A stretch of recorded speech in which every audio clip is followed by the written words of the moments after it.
श्री वेदांताचार्यो मे सन्ति तत्तां सदारति गुरुभ्यस्तद्गुरुभ्यश्चरमोवाकं धीमहे वृणीमहे चतुत्राद्यो दम्पति जगदाम्पति सुशेषभूतनमया स्वीयै सर्वगुरुषिते विधातुं प्रीतमात्मानं देवः प्रकृते स्वयं शुक्लां वदनं विष्णुं शशिवर्णं चतुर्भुजं प्रसन्नवदनं ध्यायेत् सर्वविघ्नोपशान्ते यस्य दुरदुःखाद्यापरिषत्यापश्यतं विष्णुं मुक्तं चतुष्षक्षेन्द्रवासे रामानुजयापात्रं ज्ञानवैराग्यभूषणं श्रीमद्वेङ्कटनाथार्यं वन्दे वेदान्तदेशिकं लक्ष्मीनाथसमारम्भां नाथयामनं मध्यमाम् अस्मदाचार्यपर्यन्तां वन्दे गुरुपरम्परां यो नित्यमच्युतपदां युग्मरूपं व्यामोहतस्तैतराणचराय मेने अस्मद्गुरोर्भगवतोऽस्य दैकसिन्धोः रामानुजस्य चरणो शरणं प्रपद्ये मातापिता युवतिष्ठया भूतसर्वदेवनीमेन तन्मयानाम् आद्यशनकुलपतेरुकुलाभिरां श्रीमत्तदङ्गयोगं प्रणमाय मुद्रा भूतं सरश्चमसाश्रयमट्टनाथ श्रीभक्तिदारकुलशेखरयोगिवाहान् भक्ताङ्ग्रेण परकाले यतीन्द्रष्टां श्रीमत्कलाकृष्णेन्द्रतोस्कृत्यं पितामहस्या पितामहाय प्राचेतसादेशफलप्रदाय श्रीभाष्यकारोत्तमदेशिकाय श्रीशैलपूर्णाय नमो नमस्तात् दूदन्तं राम रामेति मधुरं मधुराक्षरम् आरुष्य कविताशाखां वन्दे वाल्मीकिकोकिलं वाल्मीकिर्मुनिसिंहस्य कवितावनितारिणः श्रीकृष्णामकथानाथं कोनेहादिपराङ्गतिं निप्रबन्धकं रामचरितामृतसागरं मतक्तस्थं मुनिं वन्दे प्राचेतसमकल्मिषं गोष्पदीकृतवाराशिं अजगेकृतराक्षसं रामायणमहामालारकं वन्दे आत्मजं निजरानन्दनं वीरं जानकीशोकनाशं कपीशमक्षान्तारं वन्दे लङ्काभयङ्करम् मनोजवं मारुतुल्यवेगं जितेन्द्रियं बुद्धिमतामरिष्टं वातात्मजं मानवयुधमुख्यं श्रीरामदूतं शिरसा नमामि उल्लङ्घ्यसिन्धो सलिलं सलीलं निःशोकवन्यं जनकात्मयायाः तेनैव तदाहलङ्कां नमामि तं प्राञ्जलिराञ्जनेयम् आञ्जनेयमधिपाटलाननं काञ्चनाद्रिकमनीयविग्रहं पारिजातमूलवासिनं भावयामि भवानन्दरं यत्र यत्र रघुनाथकीर्तनं तत्र तत्र कृतमस्तकाञ्जलिं बाष्पवारिपूर्णलोचनं मारुतिं नमतराक्षसान्तकं वेदवेद्ये परेकं श्रीजाते शरतात्मजे वेदक्राते सदा श्रीचाक्षात् रामायणात्मना चरितं रघुनाथशितकोटिप्रविस्तरम् एकैकमक्षरं पुंसां महापातकनाशनं तदुपगतसमासन्धियोगं नमोदुरोगनदर्थवाक्यबद्धं रघुवरचरितं मुनिप्रणीतं दशरथं रामचरितं श्रीराघवं दशरथात्मनप्रमेयं सीताप्रेमकुलान्यरत्नदीपम् अजानुभावमुनिदाक्षं रामनिशाचरन्नाशनं नमामि वैदेही सहितं दुर्गोदरे हिमे महामण्डपे मध्ये पुष्पकमासने मणिमये वीरासने स्थितम् अग्रे वाचैति प्रपञ्चोदयत्वं मुनिभ्यपरं व्याख्यान्तं व्रतादेव परिवृतं रामं विजयश्यामलम् आपदावहर्तारं दातारं सर्वसम्पदां लोकाभिरामं श्रीरामं भूयो भूयो नमाम्यहं धर्मात्मा सत्यसन्तुष्टरामो दाशरथव्यदि पौरुषेशाप्रतिबन्धः शरेणं जहिरावणिं तपस्वाध्यायनिरतं तपस्वी वाग्विदामरं नारदं परिवृत्य वाल्मीकिर्मुनिपुङ्गमम् जयत्याश्रितसन्त्रासद्वान्तवृत्तं समोदयः प्रभावान् सीतया देव्या परं व्योमभास्करः सन्तः श्रीरङ्गपृथ्वीशरणत्वानशेखराः जयन्तिकोणत्राणपदपङ्कजयनमः கற்பார்ராவிரானையெல்லாம் மற்றும் கற்பரோ பொற்பாமுதலா புள்ளரும்பாதிமன்றே கற்பாலையோத்தியில் வாழும் சராசரம் மற்றும் நற்பாலு குய்த்தனம் நான் மகனார் பெற்ற நாட்டுலே சியாபதி ராமச்சந்திர கி பவனசுத ஹனுமான் கி अहमात्मा न देहोऽस्मि विष्णुशेषो अपरिग्रहः तमेव शरणं प्राप्तः तत्कैङ्कर्य चिकीर्षया శరీరం కాని జీవాత్మనేను శ్రీమన్నారాయణ దాసున్నే సత్యాన్ని గుర్తించి ఆయన ఎందుకు శరణాగతి చేసి బతుకున్నంత కాలం ఆయన సేవే చేసుకుంటూ ఆనందంగా ఉంటాను. ఇది మన స్వరూపం. ఇదే రాముడి గుణాలన్నీ చూశాము. వాల్మీకి మహర్షి వర్ణించారు. దాని తర్వాత దశరథ మహారాజు అవే గుర్తు తెచ్చుకుంటూ ఇటువంటి నా కొడుక్కి పట్టాభిషేకం చేస్తే బాగుంటుంది అని అనుకొని దశరథ మహారాజు ఏం చేశాడు? తతః పరిషదం సర్వామామంత్ర్య వసుధాధిపః హితముద్ధర్షణాం చైవం ఉవాచ ప్రతితం వచః. ఆ రోజు చైత్రమాసం పునర్వసు నక్షత్రం, రాముడి పుట్టినరోజు. ఆ రోజు ఇంకా రాముడు ఎక్కువగా గుర్తొస్తున్నాడు. రాముడి పుట్టినరోజే ఈ నిర్ణయం తీసుకుంటున్నారు. ధుందువిస్వర గల్పేన గంభీరేణ అనునాదిన స్వరేణ మహత రాజా జీమూత ఇవనాదయన్. పక్కదేశపు రాజులన్నీ ఆమంత్రణం చేసి వాళ్ళందరినీ రప్పించి ఊళ్ళో ఉన్న జనులందరినీ రప్పించారు. అంటే నా ఇష్టం నేను తీసుకుంటాను అనేది కాదు. నా తర్వాత నా కొడుకు వస్తాడు. ఇప్పుడంతా రాజకీయాలు అలానే ఉంది. కొడుకు అర్హత ఉందో లేదో చూడడు. నా తర్వాత నా కొడుకు. అలా కాకుండా అందరినీ మంత్రులందరినీ దశరథ మహారాజు యొక్క సభే చాలా బాగుంటుంది. ఎంతమంది మంత్రులు ఉంటారో అంతమంది మహర్షులు ఉంటారు. ఇది మంత్రాలోచన అంటారు. ఇప్పుడు మంత్రులందరినీ పిలిచి ఒక డిస్కషన్, క్యాబినెట్ మీటింగ్ అంటున్నారు. అది చేసేటప్పుడు మహర్షుల్ని పెట్టుకుంటారు మహారాజులందరూ. ఏంటి ఇది ధర్మమేనా, ఇది ధర్మానికి అనుకూలంగా ఉందా అని తీసుకునే నిర్ణయం. అది చాలా ముఖ్యం. ఒకళ్ళు కాదు, ఇద్దరు కాదు, ఏడుగురు మహర్షుల్ని పెట్టుకున్నారు. అది మామూలు మహర్షులు కాదు. అది వస్తుంది వశిష్ఠవ వామదేవస్య జాబాలిదత కాశ్యప అని అలా 8. ఒక్కొక్కళ్ళు ఒక్కొక్క ఉపనిషత్తులో వచ్చే పేర్లు అవన్నీ. అటువంటి మహర్షులందరూ వస్తున్నారు. అయితే వాళ్ళందరిలా ఎదురు చూస్తున్నారా. 60,000 ఏళ్ళు అయిపోయింది మహారాజుకి. ఆయన ఇలా మెల్లగా నడుచుకుంటూ వచ్చు. దుందుభిస్వర కల్పేన గంభీరేణ అనునాదిన స్వరేణ మహతారాజా జీమూత ఇవ నాదయన్. ఒక దుందుభిస్వరం మోగినట్టు ఒక ఉచ్చ కంఠంలో ఇలా మాట్లాడుతున్నారు దశరథ మహారాజు. ఇలా 20,000 సంవత్సరాల్లో అలా మాట్లాడుతుంటే పిన్ డ్రాప్ సైలెన్స్. అక్కడ ఎక్కడో ఉంటే అక్కడ వరకు వినిపిస్తుంది. అంత కంచు కంఠం అలా మాట్లాడుతుంది. అది మహారాజు యొక్క లక్షణం. రాజాలక్షణయుక్తేన కాంతేన అనుపమేన చ ఉవాచ రసయుక్తేన స్వరేణ నృపతిర్నృపాన్. రాజలక్షణాలు అలా ఉన్నాయి దశరథ మహారాజు. ఆ కాంతి అలా విరాజిల్లుతుంది దశరథ మహారాజు. ఉదితం భవతామేతత్ యథా మే రాజ్యముత్తమం పూర్వకై మమ రాజేంద్రైః సుతవత్ పరిపాలితం. జనులారా, మీ అందరికీ తెలిసిన విషయమే, మా పూర్వీకులు, మాది సూర్యవంశం, రఘువంశం, ఇక్ష్వాకు వంశం అని ప్రసిద్ధి గల వంశం. మా పూర్వీకులందరూ ధర్మాని కోసం చాలా కష్టపడిన మహారాజులు. వాళ్ళందరూ ఇటువంటి గొప్ప రాజ్యాన్ని నా చేతిలో అప్పగించి వెళ్ళారు.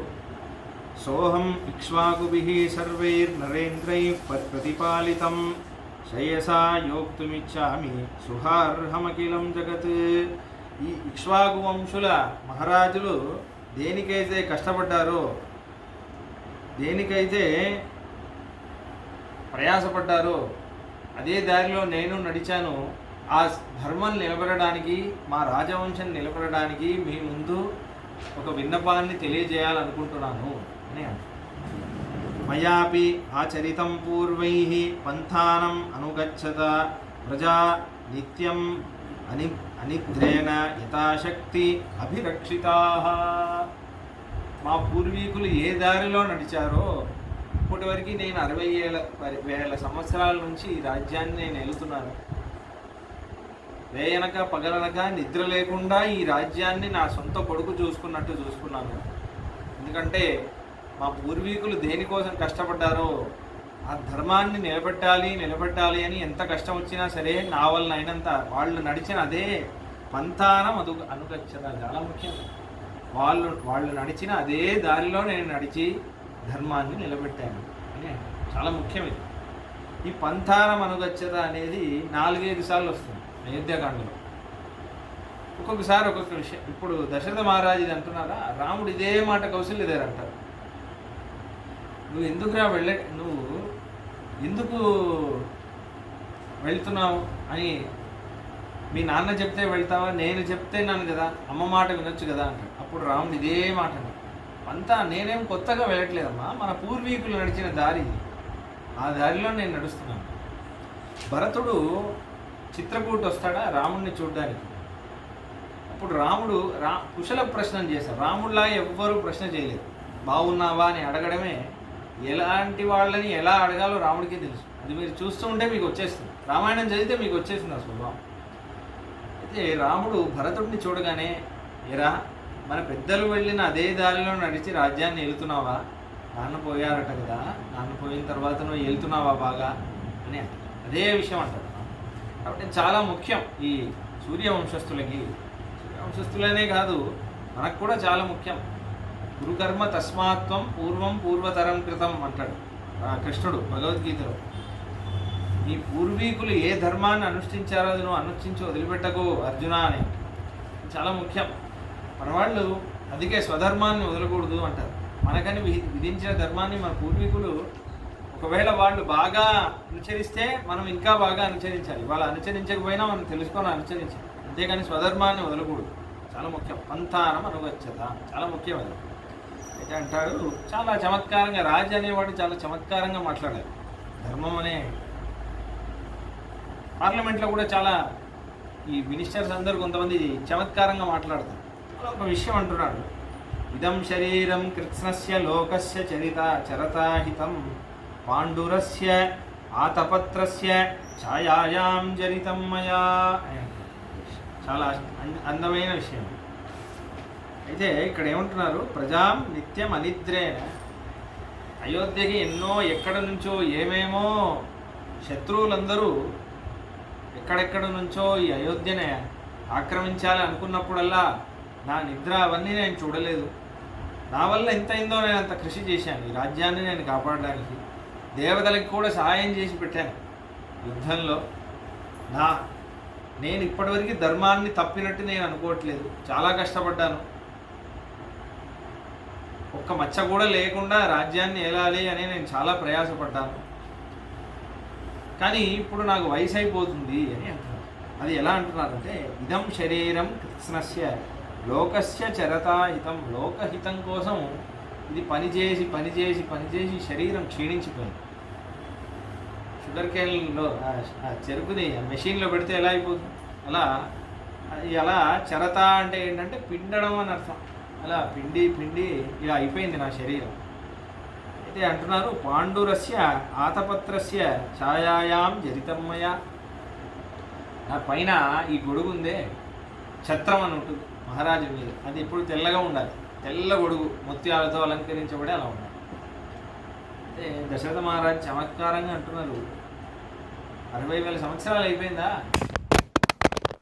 అప్పుడు నేను దాని కింద కూర్చొని దాని యొక్క ఛాయ నాకు తాగి తాగి తాగి తాగి నా జుట్టుకు తాగి, నా జుట్టు కూడా అది ఎంత తెల్లగా ఉందో నా జుట్టు కూడా అంత తెల్లగా అయిపోయింది అని.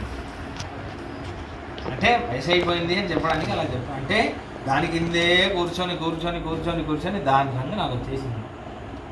అంటే ఏంటంటే దీంట్లో ఒక ధర్మ సూక్ష్మం కూడా ఉంది. అంటే ఇప్పుడు వయసు అయిపోయింది, ఇప్పుడు జుట్టు తెల్లబడింది అనడానికి వయసు అయిపోయింది అనకూడదు. అది అంత మంచి విషయం కాదు. మీ అమ్మాయికి ఒక అబ్బాయి నచ్చాడు కానీ తెల్ల జుట్టు ఉంది.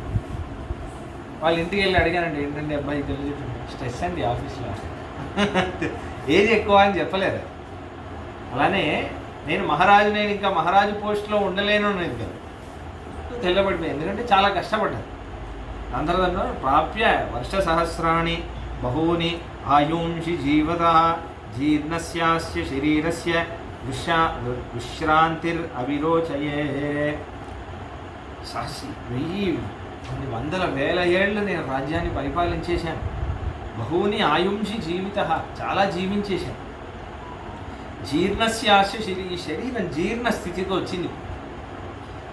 విశ్రాంతి అవిరోచయే, కొంచెం విశ్రాంతి తీసుకుందామని అనుకుంటున్నాను. చాలా కష్టపడ్డాను, విశ్రాంతి తీసుకుందాం అనుకుంటున్నాను. అయితే రాజప్రభావ జుష్టాంచ దుర్వహాం అజితేంద్రియై పరిశ్రాంతోస్మి లోకస్య గుర్వీం ధర్మధురం వహన్. చాలా అద్భుతమైన మాట. ఏమన్నారంటే, కానీ నేను రాజ్యాన్ని యొక్క నేను ఇలా వయసు అయిపోయి ఇలా జీర్ణ స్థితిలో నేను ఉన్నప్పుడు రాజ్యం యొక్క నేనే కూర్చోవాలి అని నేను ఆలోచించకూడదు కదా. రాజ్యం యొక్క క్షేమం ఏంటో నేను ఆలోచించాలి. ఇప్పుడు నేను జితేంద్రియుడిగా లేను, ఇంద్రియాల్ని జయించే స్థితిలో లేను, క్షీణించిపోయాయి కదా. కాబట్టి నాలాంటి వాడు అంటే ఒక శత్రువుడు, చిన్న ఒక శత్రువు, పోతే పోని వస్తే రాని అని నేను వదిలేశానంటే అది పెద్ద డేంజర్. అది లోన్ చేయొచ్చు కదా. అలా చేయకుండా నేను శరీరం కొంచెం ఇలా ఉన్నప్పుడే పరిశ్రాంతోస్మి లోకస్య గుర్వీం ధర్మధురం వహన్, ధర్మాన్ని కాపాడడం కోసం నేను బాగున్నప్పుడే ఒక రాజును నిర్మించేస్తే అదే క్షేమంగా ఉంటుంది అని నేను అనుకుంటున్నాను. దాని తర్వాత సోహం విశ్రామమిచ్చామి పుత్రం కృత్వా ప్రజాహితే సన్నికృష్టాని మాన్ సర్వాన్ అనుమాన్యద్విదర్శపాన్. అందుకే ఇప్పుడు నేను నా మనసులో ఉన్న ఒక విషయాన్ని మీకు అందరికీ చెప్పాలనుకుంటున్నాను. ప్రత్యేకించి ఇక్కడ అందరూ మంత్రులు, ఇక్కడ మహర్షులు వీళ్ళందరూ ఉండగా నేను విషయాన్ని చెప్పాలనుకున్నాను. సోహం విశ్రామం ఇచ్చామి పుత్రం కృత్వా ప్రజాయితే. నా పుత్రుడు, నా జ్యేష్ఠ పుత్రుడు రాముడు ఉన్నాడే, వాడికి రాజ్యాన్ని అప్పగించేసి నేను విశ్రామం తీసుకుందాం అనుకుంటున్నాను. అనుజాతో హిమా సర్వైర్గుణై శ్రేష్టో మమ ఆత్మజ పురందర సమో వీర్యే రామ పరపురంజయ. ఇప్పుడు నేను ఎందుకు రాముణ్ణి ఎంపిక చేసుకుంటున్నానో చెప్తాను, దయచేసి వినండి. అనుజాతో హిమాం సర్వగుణాలలో శ్రేష్ఠుడైన వాడు రాముడు. మమాత్మజ, నా ఆత్మజుడు అంటే నా కొడుకు, అందరికీ సర్వగుణాలలో శ్రేష్ఠుడు. పురందర సముడు, పురందరుడు అంటే ఇంద్రుడికి పేరు. ఇంద్ర సమం, ఇంద్రుడికి సమమైన వీర్యం ఉంది రాముడు. పరపురంజయ తం చంద్రమివ పుష్యేన యుక్తం ధర్మభృతాంబరం యౌవరాజ్యే నియోక్తాస్మి ప్రాప్త పురుష పుంగవం. పురుషులలో శ్రేష్ఠుడైన వాడు నా కొడుకు, తేజస్వి. వాడు ధర్మభృతాం వరం, వాడు అంత ధర్మాత్మ నా కొడుకు. వాడే ఈ రాజ్యానికి తగినైన రాజు అని నేను అనుకుంటున్నాను. దాని తర్వాత మాట తం చంద్రమివ పుష్యేన యుక్తం. చంద్రుడు పుష్య నక్షత్రం మండలంలో చంద్రుడు ప్రవేశిస్తే ఎలా ఉంటుందో నా కొడుకు అలా ఉంటాడు. అద్భుతమైన విషయం ఉంది దీంట్లో. ఎందుకో అది వాల్మీకి చెప్పేటప్పుడు అలా చెప్తూ వస్తారు కొన్ని విషయాలు. పుష్య నక్షత్ర మండలంలో చంద్రుడు వచ్చింది అంటే, చంద్రుడు వచ్చాడంటే దాన్నే పౌష్యమాసం అంటారు. మార్గశిర మాసం తర్వాత మాసం పౌష్యమాసం. పౌష్య పూర్ణిమ ఉంది కదా, ఉత్తరాయణం రాగానే మొదటి పూర్ణిమ, ఆ రోజే పుష్య నక్షత్రం ఉంటుంది. చంద్రుడు పౌర్ణమి రోజు చంద్రుడు వస్తాడు. పుష్య నక్షత్రం చాలా వీర్యమైన నక్షత్రం. బృహస్పతి ప్రథమంజాయమాన తిష్యాం నక్షత్రం అభిసంబభూవ. పుష్య నక్షత్రం దాంట్లో లోకంలో దిశోను సర్వ అభయం అని వస్తుంది. ఏ దిశలుందో శ్రేష్టో దేవానాం కృతనాసు జిష్ణు, ఆ మంత్రంలో అలా వస్తుంది. ఏంటంటే చాలా వీర్యవంతరమైన ఈ పుష్యమి నక్షత్రం వల్ల దేవుడి అభయం అందరికీ ఉండని అన్న విషయం వస్తుంది. పుష్యమి నక్షత్రం మంత్రంలో ఎన్నెన్ని దిశలు ఉన్నాయో అక్కడ వరకు పరమాత్మ యొక్క అభయం వెళ్ళని పుష్య నక్షత్రం యొక్క ప్రభావం వల్ల అని వస్తుంది. రాముడు అవతారంలో భగవంతుడు మొట్టమొదటి విషయం అదే, భయం త్యజత భద్రం తే అని. చివరి శ్లోకం అభయం సర్వభూతేభ్యో. వీర్యవత్తరమైన నక్షత్రం పుష్యమి నక్షత్రం. కొన్ని వీర్యవత్తరమైన పనులు పుష్యమి నక్షత్రంలో చేయాలి అంటే, ఉదాహరణకి పుంసావనం మనం ఒక సంస్కారం. అది పుష్యమి నక్షత్రం ఎప్పుడు వస్తుందో అప్పుడు చేయాలి. మంచి రోజు చూసే అసలు పుష్యమి నక్షత్రం ఎప్పుడుందో అప్పుడు చేసేయాలి. 3వ నెలలో 4వ నెల పుంసవనం మనకు సంస్కారం. దాని గురించి చెప్పాను అప్పుడే ముందు, బాలగణంలో చూసుకోండి, ముందే చెప్పాను, ఒక ఎపిసోడ్ మొత్తం చెప్పాను దాని గురించి. అయితే ఇప్పుడు చంద్రుడు ప్రవేశించడం అంటే ఇంత వీర్యవంతుడైతే అందరికీ అభయం ఇవ్వగలిగే, లోకం మొత్తానికి అభయం సర్వభూతేభ్యో అన్నట్టు అంతటి అభయం ఇవ్వగలిగే, అంటే అంత ధీటైన వాడు, అంత వీర్యవత్తుడు. కానీ అదే సమయంలో చంద్రుడిలా మనకి ఆనందాన్ని ఇస్తాడు, రెండూ ఇస్తాడు ఒకేసారి. అందుకే అంటే తం చంద్రమివ పుష్యేన యుక్తం ధర్మభృతాంబరం. చాలా వీర్యవత్తరమైన నక్షత్రం. ఉత్తరాయణంలో దానికి సమమైన వీర్యవత్తరమైన నక్షత్రం ఆ రోజు లేదు. పౌష్య పూర్ణమి ఉంది, దానికి సమమైన వీర్యవత్తరమైన రోజు లేదు. అందుకే ముందంతా ఏం చేసేవారంటే, ప్రాచీన కాలంలో వేదాధ్యయనం వచ్చేటప్పుడు ఏం చేసేవారంటే, ఈ పౌష్య పౌర్ణిమ వస్తుంది కదా, ఆ రోజు వేదాధ్యయనం ఆపేయాలి, మళ్ళీ 6 months చేయకూడదు. మళ్ళీ దక్షిణాయనం వచ్చాక శ్రావణ పౌర్ణిమ అని వస్తుంది, హయగ్రీవ జయంతి. అప్పుడే ప్రారంభించాలి మళ్ళీ. ఉపాకర్మ అంట. ఈయన ఉపాకర్మ, దాన్ని ఉత్సర్జనం అంట. 6 నెలలే చేయాలి, 6 నెలలు చేయకూడదు. ఎందుకంటే అంత వీర్యవత్తరమైన నక్షత్రం ఆ రోజు రాదని అక్కడే ఆపేయమంట. అది వేదంలో విధి ఉంది. కానీ ఇలా 6 నెలలే చేసుకుంటూ పోతే మనకి ఎప్పుడు పూర్తవుతుంది వేదాధ్యయనం అని ఋషులే దానికి ఒక పరిష్కారం చెప్పారు. ఈ ఉపాకర్మ వస్తుంది కదా, శ్రావణ పౌర్ణిమ రోజు, ఆ రోజు ముందు ఒక జపం చేయమన్నారు ప్రాయశ్చిత్తాన్ని. ఆ జపం చేస్తే ఈ 6 నెలలు అధ్యయనం చేసినందుకు, అంటే ఆ రోజు విడవాలి కానీ విడవకుండా అధ్యయనం చేశాను కాబట్టి దానికి ప్రాయశ్చిత్తానికి జపం చేస్తున్నాను అనొక మంత్రం. ఇప్పుడు ఉన్నవాళ్ళు చాలా మంచివాళ్ళు, 6 నెలలు చేయరు, ఈ 6 నెలలు చేయరు కాబట్టి చాలా సుఖంగా ఉంది కదా. అలా ఉండకూడదు. చాలా వీర్యవంతరమైన నక్షత్రం. మన సంప్రదాయంలో కూడా నాథముని అనే ఒక ఆచార్యుల వారు ఉండగా, నాథముని అనే ఆచార్య స్వామి వారు యోగ శాస్త్రంలో నిపుణులు. 2 నిమిషాల్లో భగవత్ సాక్షాత్కారం వచ్చేస్తుంది. 2 నిమిషాలు. సమాధి స్థితి అనేది 2 నిమిషాల్లో వెళ్ళిపోతుంది. అంత ఈజీగా వెళ్ళిపోతుంది. చాలా కష్టపడిన వాళ్ళు, డైరెక్ట్ పతంజలి మహర్షి దగ్గరే నేర్చుకున్న పూర్వీకులు. పతంజలి మహర్షి ఎక్కడైతే యోగం చేశారో అదే క్షేత్రం, చిదంబరం అనే క్షేత్రం, అక్కడే ఉండేవాళ్ళు. వీళ్ళు చాలా గొప్ప వంశస్థులు.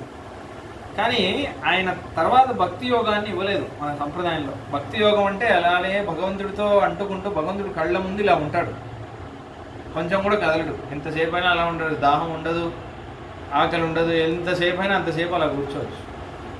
భక్తి యోగం, అష్టాంగ భక్తి యోగం అంటారు దాన్ని. చాలామంది ఉన్నారు రహస్యంగా అనుష్ఠించేవాళ్ళు ఉన్నారు కొంతమంది. అయితే ఆయనకు శిష్యులు ఉండేవారు, వాళ్ళ మేనల్లుడే. అయితే నాథముని వాళ్ళ మనవడు అంటే యామునాచార్యులు అన్నమాట. ఆయన భక్తి యోగం నేర్చుకుందామని అనుకుంటే అప్పుడు ఏమైందంటే ఈ నాథముని యొక్క మేనల్లుడికే ఇచ్చారు నాథముని ఆ భక్తి యోగాన్ని, వేరే వాళ్ళకి ఇవ్వలేదు. అయితే ఇప్పుడు ఈయన వెళ్ళి నేర్చుకుందాం అనుకున్నప్పుడు ఆయన పేరు కురుగై కావలప్పన్ అని పేరు. ఆయన భక్తి యోగంలో ఇలా కూర్చొని ఉన్నాడు. అయితే నాథముని యామునాచార్యుల వారు వెనకాల నుంచి వచ్చారు. వెనకాల నుంచి ఇలా తలుపు తెరిచారు. తెరిస్తే ఈయన వెనకాల ఉన్నారు, చూడలేదు. చూడకుండానే నాథముని వంశస్థులు ఎవరైనా వచ్చారా అన్నారు ధ్యానంలోనే. స్వామి, నేను నాథముని వారి మనవాడిని, మీ దగ్గర భక్తి యోగం నేర్చుకుందాం అనుకుంటున్నాను. మా తాతగారు మీ దగ్గర నేర్చుకోమని చెప్పారట, మా గురువుగారు చెప్పారు అని చెప్పారు. అయితే ఈయన అంటారు, నేను పౌష్యమాసం పౌర్ణమి రోజు నేను తీర్మానం చేసుకున్నాను. ఆ రోజు నేను పరమపదానికి వెళ్ళబోతున్నాను ఆ రోజు. కాబట్టి ఆ రోజు నువ్వు రా. ఇంకో కొద్దిసేపు వెళ్ళే ముందు నువ్వు రాగానే నీకు నా తపస్సుతో పాటు అన్ని నీకు భక్తి యోగం అనుగ్రహం చేస్తాను. నీకు స్వయం సిద్ధంగా అయిపోతుంది. నువ్వేం నేర్చుకొని అవసరపడే అవసరం లేదు. నువ్వు మా గురువుగారి మనవడు అయ్యా, నువ్వేం అంత నేర్చుకొని కష్టపడే అవసరం లేదు. నీకు నా తపస్సు మొత్తం ఇచ్చేస్తాను, నువ్వు నేర్చుకో అన్నారు. ఎందుకు అంటే ఆ విషయం చెప్తున్నాను. మా పౌష్య పౌర్ణమి అనే రోజు అంత విశేషమైన రోజు. దాని తర్వాత ఈయన వెళ్ళలేకపోయారో, అది దొరకలేదు మనకు. అది ఎందుకు దొరకలేదు అనేది నేను గురు పరంపర చెప్తున్నాను, దాంట్లో చెప్తాను మీరు కూడా. అయితే ఇప్పుడు ఏమైందంటే దాని తర్వాత ఆయన ప్రశ్న అడుగుతారు, స్వామి మీరు ధ్యానంలో ఉన్నప్పుడు నన్ను చూడకుండానే నాథముని వంశస్థులు ఎవరైనా వచ్చారని ఎలా చెప్పారు అని అంటే ఈయనంటారు, నేను ఇలా కూర్చున్నానా, నా ముందు కృష్ణుడు ఉన్నాడు, నువ్వు వెనకాల వచ్చావా, నన్నే చూసే కృష్ణుడు ఇలా చూశాడు. మా గురువుగారి వంశస్థులు వస్తే తప్ప, మా గురువుగారి వంశస్థులు తప్ప అంత ఇష్టమైన వాళ్ళు ఎవరు ఉండరు కృష్ణుడికి. నన్ను వదిలేసి కృష్ణుడు ఇలా చూశాడంటే మా గురువుగారి వంశస్థులే వచ్చి ఉండాలి. అందుకే నేను అలా చెప్పాను. అటువంటి భక్తి యోగం. కాబట్టి అది దొరకలేదనుకోండి, అది వేరే విషయం. అయితే ఇప్పుడు రాముడు అలా ఉన్నాడు. రాముడు ఎలా ఉన్నాడంటే పౌష్యమాసం యొక్క పౌర్ణమి ఎందు తేజస్సు ఎలా ఉంటుందో అలా రాముడు ఉంటున్నాడు. కొంచెం గిట్టలకి అయితే దాని తర్వాత అంటున్నారు, నేనేదో నా కొడుకు కదా అని నేను రాముణ్ణి నేను ఎంపిక చేయలేదు. అనురూపస్సవో నాథ లక్ష్మీవాన్ లక్ష్మణాగ్రజ త్రైలోక్యమపి నాథేన ఏన స్యాన్నాథవత్తరం. అనురూపస్సవో నాథో, రాముడు లక్ష్మీవంతుడు, శ్రీమంతుడు. అంటే రాముడి దగ్గర లేని ఐశ్వర్యం అనేది లేదు. వీర్యం అంటే వీర్యం ఉంది, జ్ఞానం అంటే జ్ఞానం ఉంది, ధర్మం అంటే ధర్మం ఉంది. అన్నిటికంటే మించి లక్ష్మీవాన్ అంటే సీతమ్మ మహాలక్ష్మి ఉంది. దాని తర్వాత లక్ష్మణాగ్రజ, దాని తర్వాత పక్కన ఏది కావాలంటే అది సాధించి పెట్టగలిగే తమ్ముడు ఉన్నాడు లక్ష్మణుడు. లక్ష్మీ కటాక్షం ఎక్కువగా ఉన్న లక్ష్మణుడు ఉన్నాడు. ఇటుపక్క లక్ష్మి ఉంది, అటుపక్క లక్ష్మణుడు ఉన్నాడు. కాబట్టి అంతకంటే ఐశ్వర్యవంతుడు ఎవరు ఉండరు నాకు తెలిసి. కాబట్టి వాడే సరి అయిన రాజు అని నేను అనుకుంటున్నాను. వినపడుతుందా? వినపడితే దగ్గర. అయితే అలా అనుకుంటున్నాను. త్రైలోక్యమపి నాథేన ఏన స్యాత్ నాథవత్తరం అని అంటున్నారు. రాముడు రాజు అయితే ఈ లోకమే కాదు 3 లోకాలకి ఒక రాజు ఉంటే ఎలా ఉంటుందో అలా ఈ రాముడు ఉంటాడు. రాముడు రాజు అయితే 3 లోకాలు సంతోషిస్తారు. మాకు తగిన ప్రభు దొరికాడు అని అందరూ దేవతలు సంతోషిస్తారు, అందరూ సంతోషిస్తారు. కాబట్టి అందుకే నా కొడుకు అని నేను ఎంపిక చేయట్లేదు. వాడికి సహజంగానే ఈ గుణాలన్నీ ఉన్నాయి. నాకే ఆశ్చర్యం వేస్తుంది, ఏంది వీడు ఇంత బాగున్నాడే అని. అందుకే వాడిని ఎంపిక చేయాలనుకుంటున్నాను. అనేన శ్రేయసా సద్య సంయోక్షేర్ ఇమాం మహీం క్లేశో భవిష్యామి సతే తస్మిన్ నివేశ్య వై. కాబట్టి ఇదే శ్రీరాముడి యొక్క కళ్యాణ గుణగణాలు. కాబట్టి అందుకే తొందరగా వీలైనంత తొందరగా వీడికి అభిషేకం చేసి ఈ భూలోకానికి ఏది ఉచితమో ఏది కళ్యాణంగా ఉంటుందో దాన్ని నేను చేయాలని అనుకుంటున్నాను. కాబట్టి ఇది నేను చేశానంటే నేను చాలా సంతోషంగా ఉంటాను. లేకపోతే ఈ వయసైన కాలంలో నాకు ఒక దుఃఖం మిగిలిపోతుంది. కాబట్టి నేను వయసు ఉన్నప్పుడే నాకు కొంచెం మతిలో నేను ఉన్నప్పుడే రాముడిని రాజుగా చేసేద్దాం అనుకుంటున్నాను. యదిదం మేను రూపార్థం మయా సాధు సుమంత్రితం భవంతో మే అనుమన్యతాం కథం వా కరవాహ్యహం. ఇది నా కోరిక మీ అందరి ముందు నేను ప్రస్తావించాను. ఇక్కడ పెద్ద మునులు ఋషులందరూ ఉన్నారు. ఇది సరైనా కాదా, ఏదో నేను చెప్పాను కదా నేను చెప్పింది జరగాలి అనేది కాదు. మీరందరూ ధర్మాత్ములు. కాబట్టి మీకేది ఉచితమో అదే నేను చెయ్యాలి. ఒక మహారాజుగా నా కర్తవ్యం అదే. కాబట్టి ఇది మీకు ఉచితంగా ఉందా, మీ అభిప్రాయాల్ని మీరు తెలియజేయండి అని. ఎంత మంచి మహారాజు చూడండి.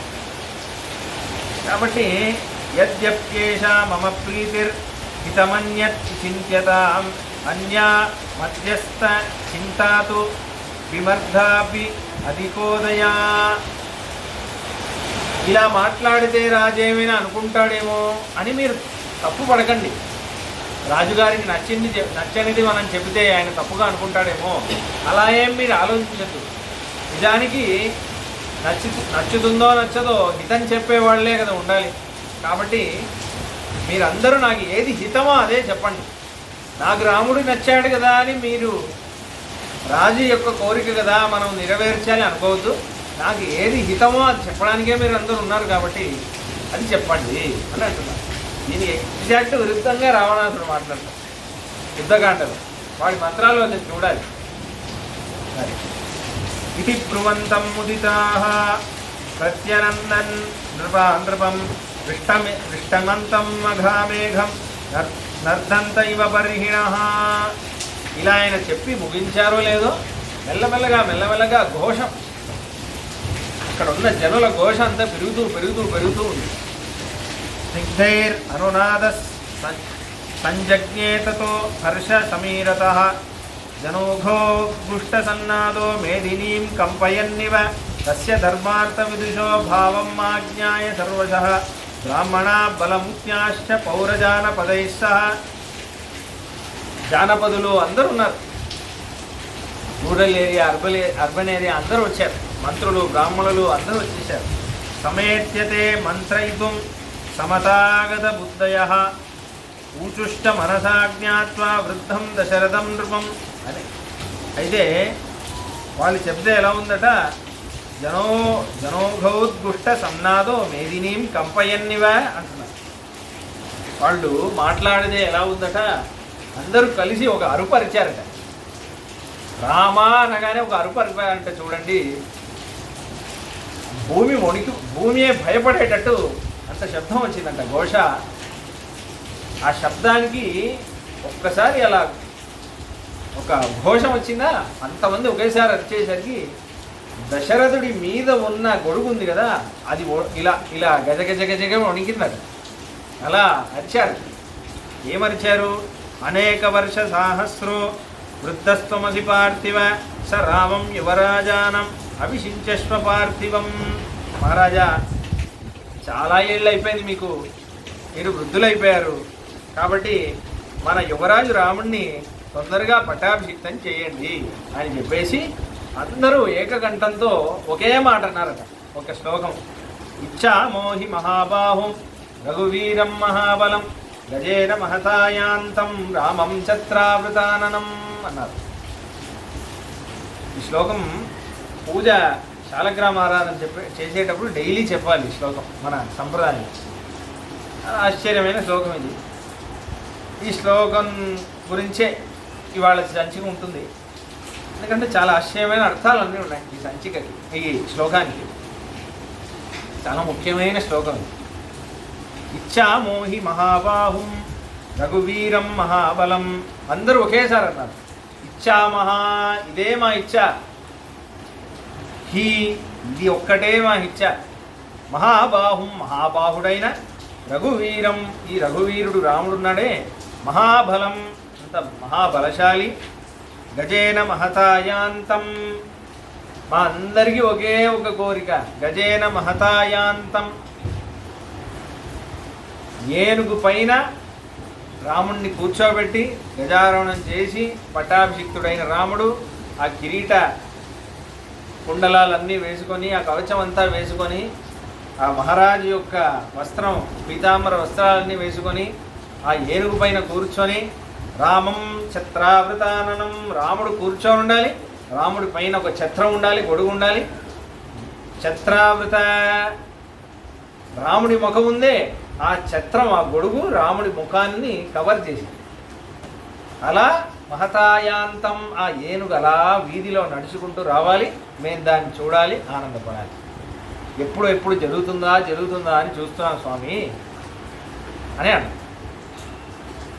ఇచ్చామహా, దీనికి పెరివాశానికి వెళ్ళే వ్యాఖ్యానం మన సంప్రదాయంలో. ఇచ్చామహా అంటే మేమందరం, ఇచ్చామహ అంటే మేము ఆశపడుతున్నాం అని అర్థం. ఇచ్చామహ అంటే ఆశపడుతున్నాం అంటే, ఇచ్చామహ అంటే దానికి మొదటి అర్థం. ఆశపడుతున్నాం అంటే ఎంతమంది ఆశపడుతున్నారు, ఎంతమంది ఆశపడట్లేదు అనేది చూడొద్దు. చెబితే మేమే చెప్తాం కదా, మేము ఆశపడుతున్నాం, మేము చేయట్లేదు అని. యునానిమస్ డెసిషన్ కదా. ఇచ్చామహ, అందరూ ఆశపడుతున్నాం, అందుకే అందరూ అనలేదు. కాబట్టి ఎవరెవరు ఆశపడుతున్నారో చూడొద్దు, అందరికీ అదే ఇష్టం. ఇచ్చామహ మొదటి అర్థం.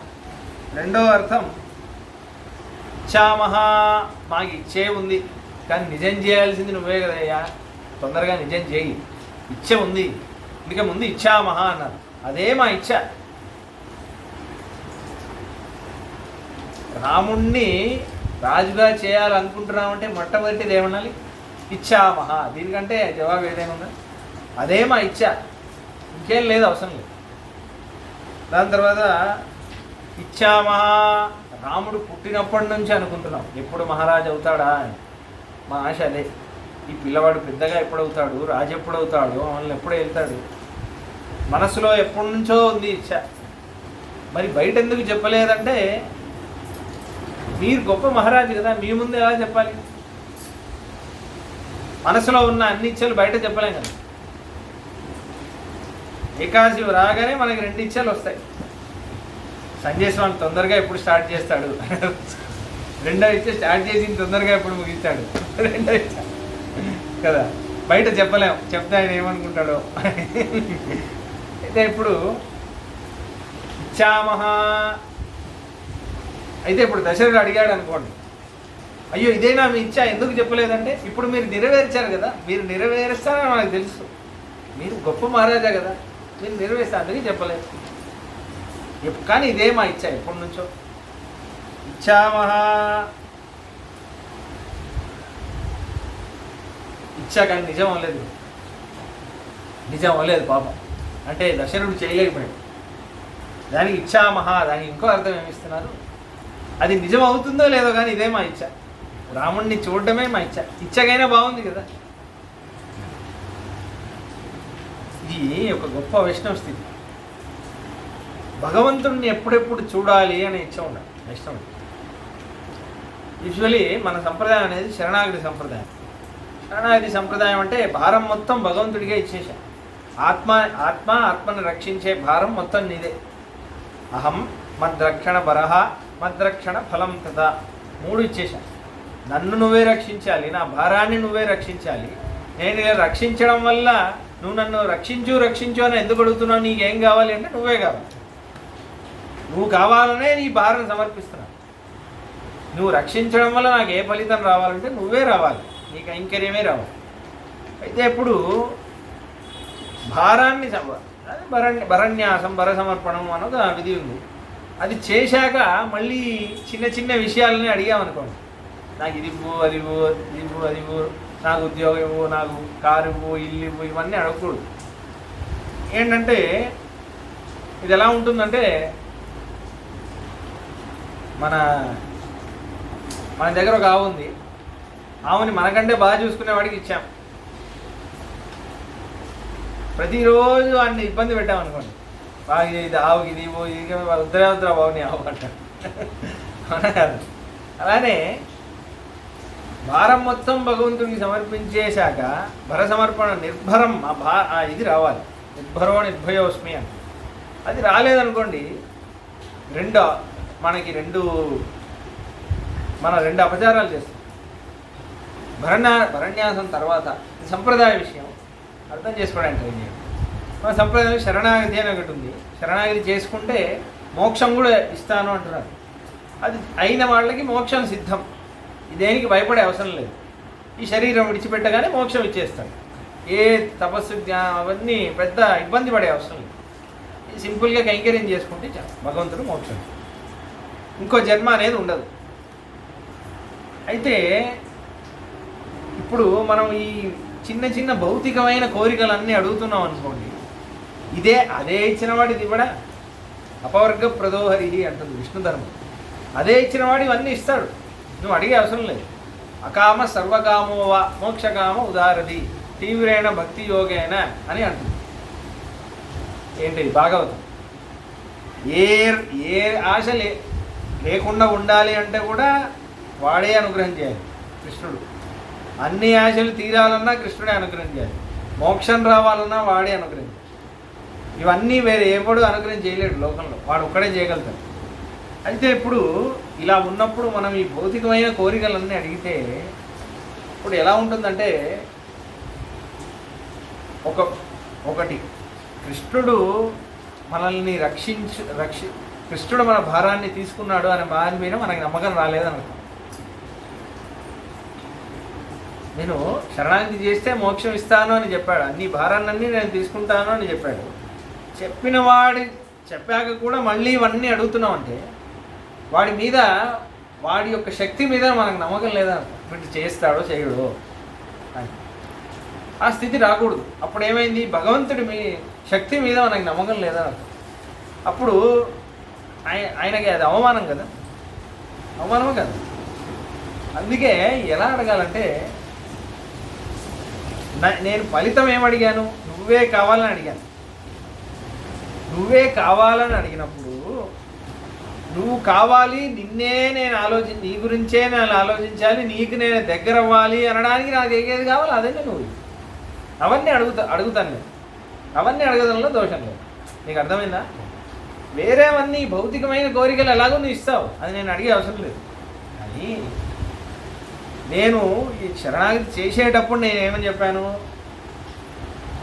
నాకు ఏం కావాలంటే నువ్వే కావాలి, నువ్వు కావాలనే ఇవన్నీ చేస్తున్నావు, ఇవన్నీ నాకు వద్దు, భారం అంతా నువ్వు తీసుకో, నాకు నిన్ను నువ్వు ఇవ్వు అని నేను అడిగానా? నీకు నేను దగ్గర అవ్వడానికి, నీ అందే నా చింతన ఉండడానికి నాకు ఏదేది కావాలో అన్నీ నేను అడుగుతాను, అవన్నీ నువ్వు ఇవ్వాలి. దాంట్లో ఇవన్నీ చిన్నగా ఒక చిన్న స్తోత్రంలో ఇచ్చారు వేదాంతీయులు, న్యాస దశకం అని చిన్న స్తోత్రం. దాంట్లో ఇదే అడుగుతారన్న. నన్ను అడిగేటప్పుడు ఏమంటారు, ఇప్పుడు మీకు డౌట్ వస్తుంది, కానీ మనం మనుషులం కదా స్వామి, మనకి చిన్న చిన్న కోరికలన్నీ ఉంటాయి, అవన్నీ అడగొద్దు అంటే ఎలా? కొడుకుకి పెళ్ళి అవ్వట్లేదు, కూతురికి ఇది అవ్వట్లేదు, అవి ఉంటాయి కదా, మరి ఎలా అంటే దానికి మన సంప్రదాయంలో ఒకే ఒక శ్లోకమే, ఏదైనా అదే అడగాలి. శరణాగతి చేసుకున్నవాడు మాం మదీయం చ నిఖిలం చేతనాత్మకం స్వకైంకర్యోపకరణం వరద స్వీకురు స్వయం, ఇదే అడగాలి.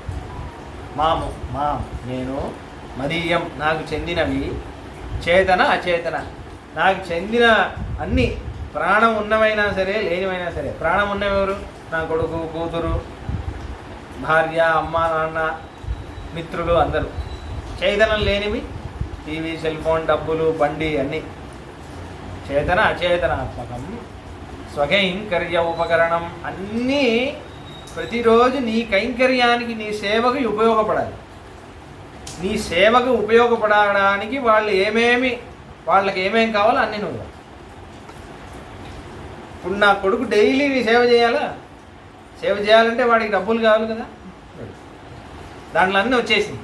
చూసారా? ఇప్పుడు మా ఇంట్లో సేవ కంటిన్యూగా కొనసాగాలి. నా తర్వాత ఎవరు చేస్తారు? నా పిల్లలు చేయాలి. నా పిల్లలు చేయాలంటే నాకు పిల్లలు పుట్టాలి. నాకు పిల్లలు పుట్టాలంటే నాకు పెళ్ళవాలి కదా. కాబట్టి దాంట్లోనే వచ్చేసిందండి. ఒక్కొక్కటి అడిగే అవసరం లేదు. నీ కైంకర్యానికి ఉపకరణంగా నాకు చెందినవి, ప్రాణం ఉన్నా లేనా అన్నీ, నాకు చెందినవి ఏదేది ఉన్నాయో అన్నీ నీ సేవకు ఉపయోగపడేలా నువ్వు చూడాలి. ఎందుకంటే నేను నిన్నే అడిగాను కదా. కాబట్టి ఇప్పుడు అక్కడి నుంచే వస్తుంది.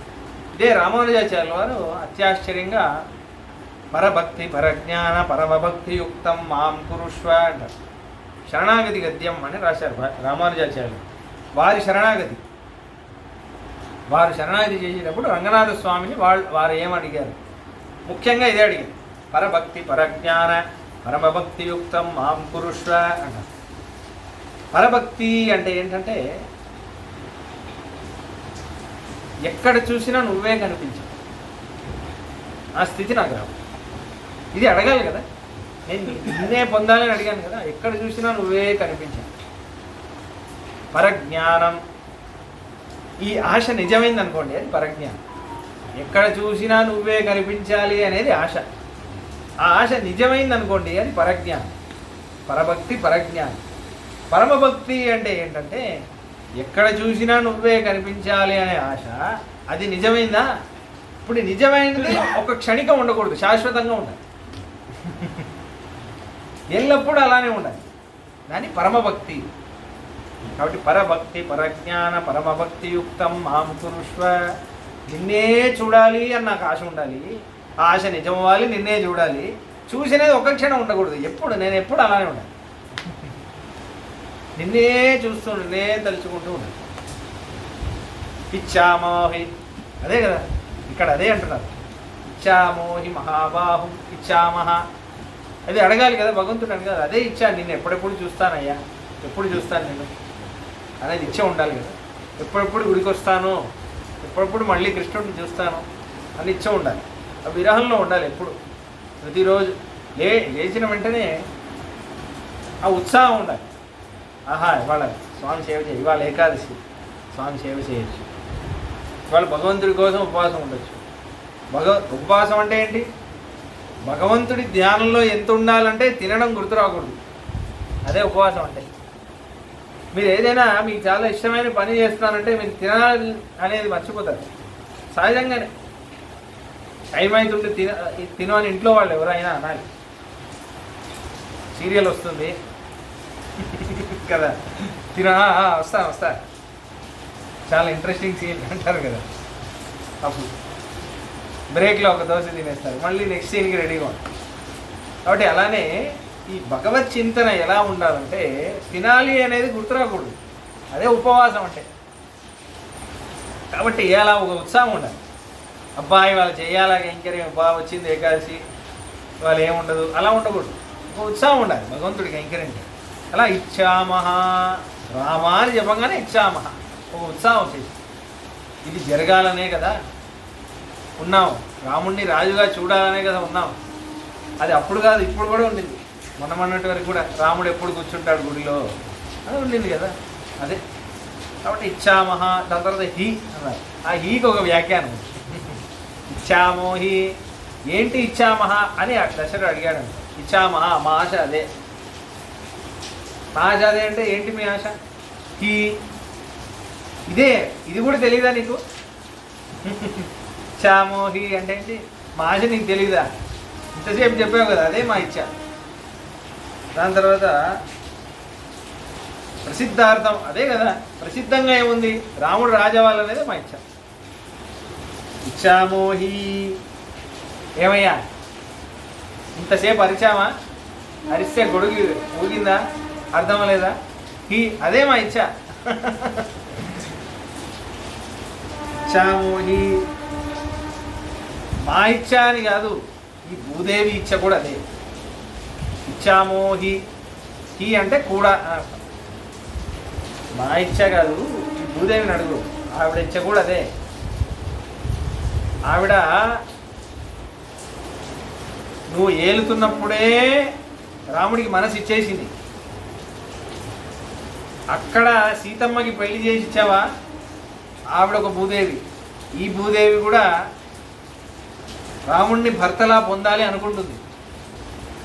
అకామయత మేదిని అన్నారు కదా, ఇంత కొంచెం నిన్నే లాస్ట్ ఎపిసోడ్లో చెప్పి, భూమాదేవి అనుకుంటుంది ఎప్పుడెప్పుడు రాముడు వెళ్తాడు నన్ను అని అనుకుంటుంది. ఇచ్చామోహి, కాబట్టి ఆవిడికే అదే ఇచ్చే బాబు అదండి. దాని తర్వాత ఎందుకు అంటే దానికి పరివాచానికి ఒక ఎగ్జాంపుల్ చెప్తాను. రాక్షసులందరూ ఎక్కువైపోయి மதுகைட்டபாதிகளுடைய வசாபிஸ்ர கந்தத்தாலே ఉపాయశ్రయాగి ఇరిక్కిర తన్నై సర్వగంధనాన రామనై కామిత్తాడు అని ఒక వ్యాఖ్యానం. అంటే ఏంటంటే ఈ రాక్షసుల యొక్క దుర్గంధం మనం కూడా మనకి మలమూత్ర విసర్జనం అంట భూమిలోనే చేస్తాం కదా. అందుకే ఎప్పుడు లేచేటప్పుడు ఒక శ్లోకం చెప్పి లేవాలి. నిద్ర నుంచి లేవగానే భూమి మీద కాలు పెట్టడానికి ఒక శ్లోకం ఉంది. తెలుసో తెలీదో మీకు, హిందువులు అందరూ చెప్పాలి. విశ్వామిత్ర మహర్షి ఇచ్చారు మనకి. సముద్ర వసనే దేవి పర్వతస్థన మండితే విష్ణుపత్ని మయీం దేవి పాదస్పర్శం క్షమస్వమే అని శ్లోకం. నీ మీద కాలు పెడుతున్నానమ్మా, నన్ను క్షమించు, మలమూత్ర విసర్జన అంతా చేయబోతున్నాను, క్షమించు అని శ్లోకం అది చెప్పాలి. అలా దుర్గంధం అయిపోయింది ఇంతమంది రాక్షసులు వచ్చేసి. కానీ రాముడు ఎటువంటి వాడు? ఉపనిషత్తులో రాముడి గురించి భగవంతుడి గురించి అనేటప్పుడు సర్వగంధ సర్వరస అనే, లోకంలో ఏమేమి మంచి మంచి సుగంధాలు ఏమేమి ఉన్నాయో అవన్నీ భగవంతుడి దగ్గర నుంచే వచ్చాయి అని. భగవంతుడి నుంచి వచ్చిన సుగంధాలు అవన్నీ. కాబట్టి అటువంటి వాడు, ఆ సుగంధమైన వాడు నన్ను ఏలితే నాకు ఆ సుగంధం రాదు. ఎందుకంటే ఈ దుర్గంధంతో నేను చచ్చిపోతున్నాను వీళ్ళు చేసే హింస. కృష్ణావతారానికి కూడా మూలం అదే కదా. భూదేవి వెళ్ళి మొరపెట్టుకుంటుంది బ్రహ్మ దగ్గర, ఈ భూభారం నేను తట్టుకోలేకపోతున్నాను, అప్పుడే కృష్ణుడు నేను అవతారం చేస్తాను అంటాడు. కాబట్టి ఆవిడికి అదే ఇచ్చా, ఇచ్చామోహి, ఆవిడికి కూడా అదే ఇచ్చా. దాని తర్వాత మహాబాహుం, ఎవరిని అంటే మహాబాహు.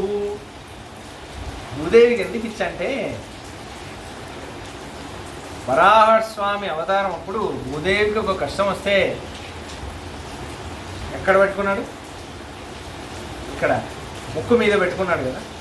ఆ 2 పళ్ళు, అడవి పందికి 2 పళ్ళు ఉంటాయి కదా, దాని మీద పెట్టుకున్నాడు భూమిని. భాగవతంలో వస్తుంది ఆయన మహాబాహు. ఎంత పెద్ద మహాబాహు అంటే ఆయన భూమిని ఆయన పళ్ళ మీద పెట్టుకున్నప్పుడు ఒక ఆవగింజంత ఉన్నంత భూమి. ఫోటోలో చూపిస్తాను ఇంత పెద్ద భూమిని ఇలా అలా లేదు. భాగవతంలో ఎలా ఉందంటే ఒక ఆవగింజంత ఉంటుంది. ఆవగింజ ఎంత ఉంటుంది? అలా ఉందట. అంత మహాబాహు. భూమాదేవికి ఎందుకు ఇష్టం అంటే ఆయన మహాబాహు. అప్పుడు వరావతారంలో కాపాడడే అదే వీడు రాముడిలా వచ్చాడు. అందుకే వాడు ఏలాలని భూదేవి ఇష్టపడుతుంది. మహాబాహు. ఈ మహాబాహు అనడానికి రామాయణంలోనే మంచి మంచి అర్థాలు ఉన్నాయి. గజం వా వీక్ష్య సింహం వా వ్యాఘ్రం వాపి వరాననాః నాహారయతి సంత్రాసం బాహురామస్య సంశ్రుత.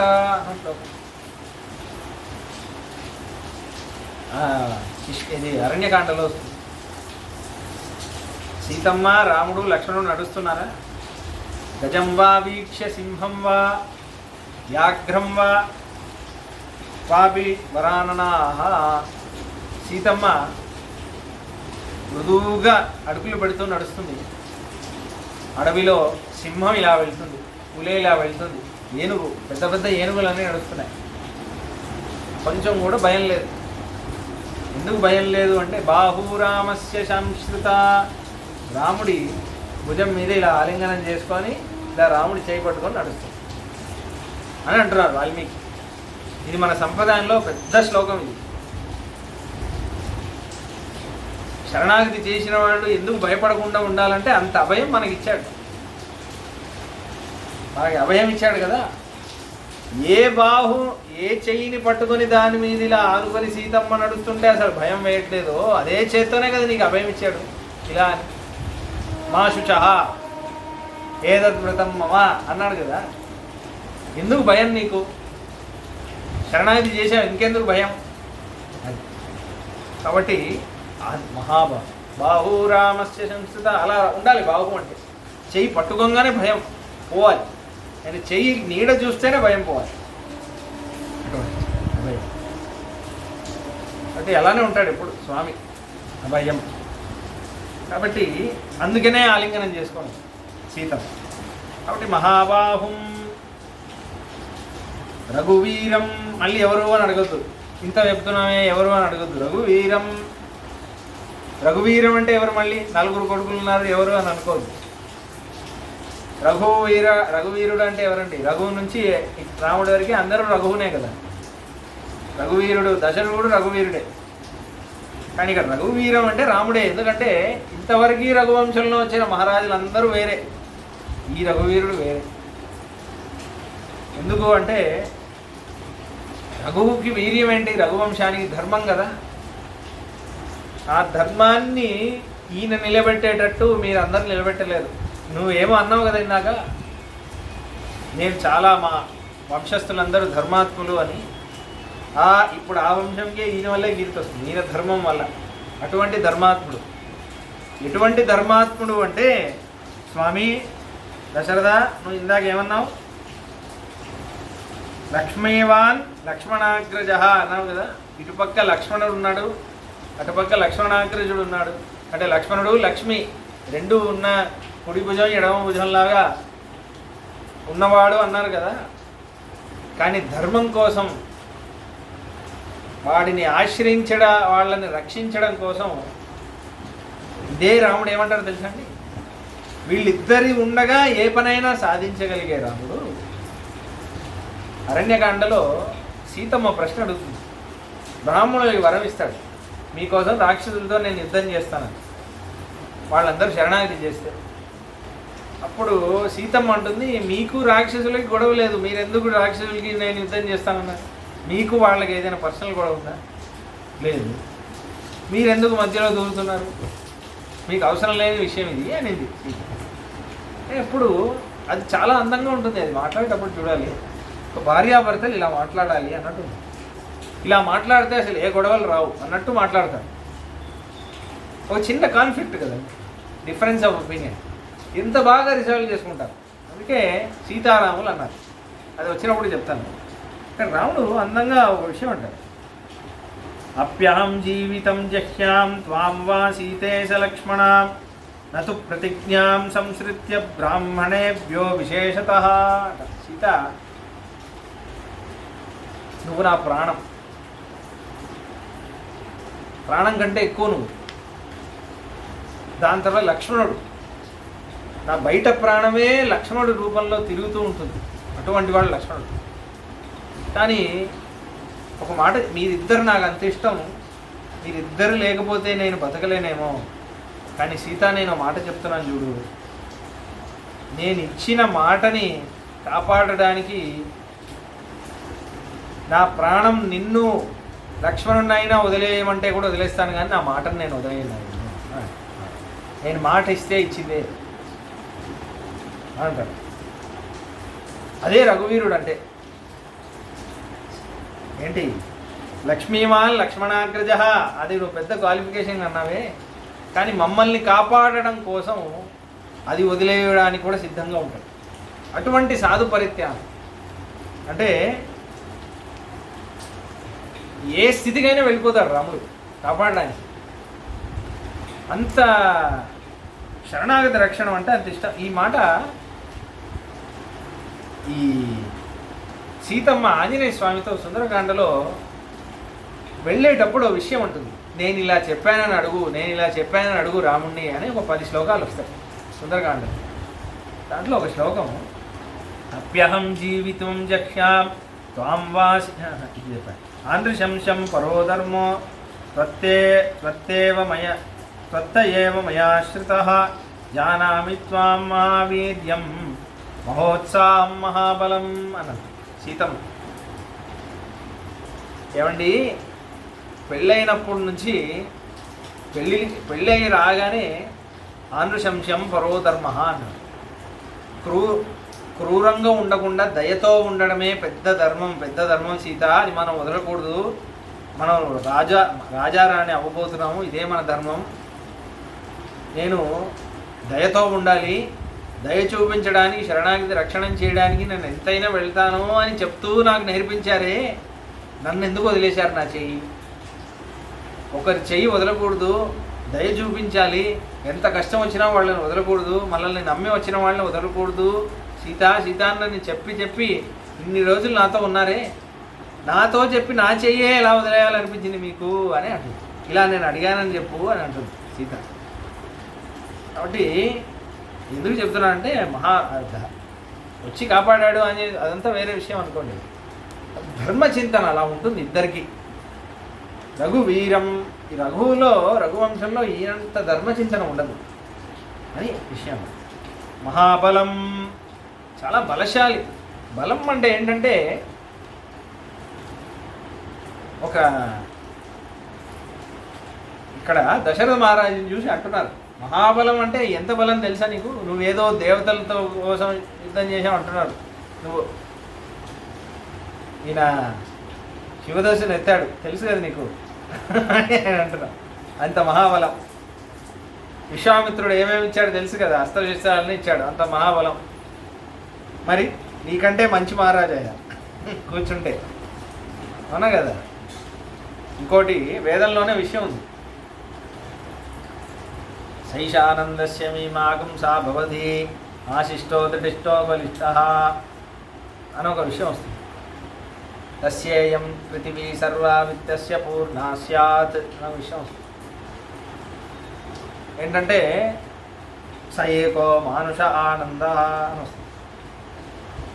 ఒక మనుషుల్లో చాలా ఉత్తమమైన ఆనందం పొందినవాడు, వీడికంతే ఆనందం ఎవడు పొందలేడు.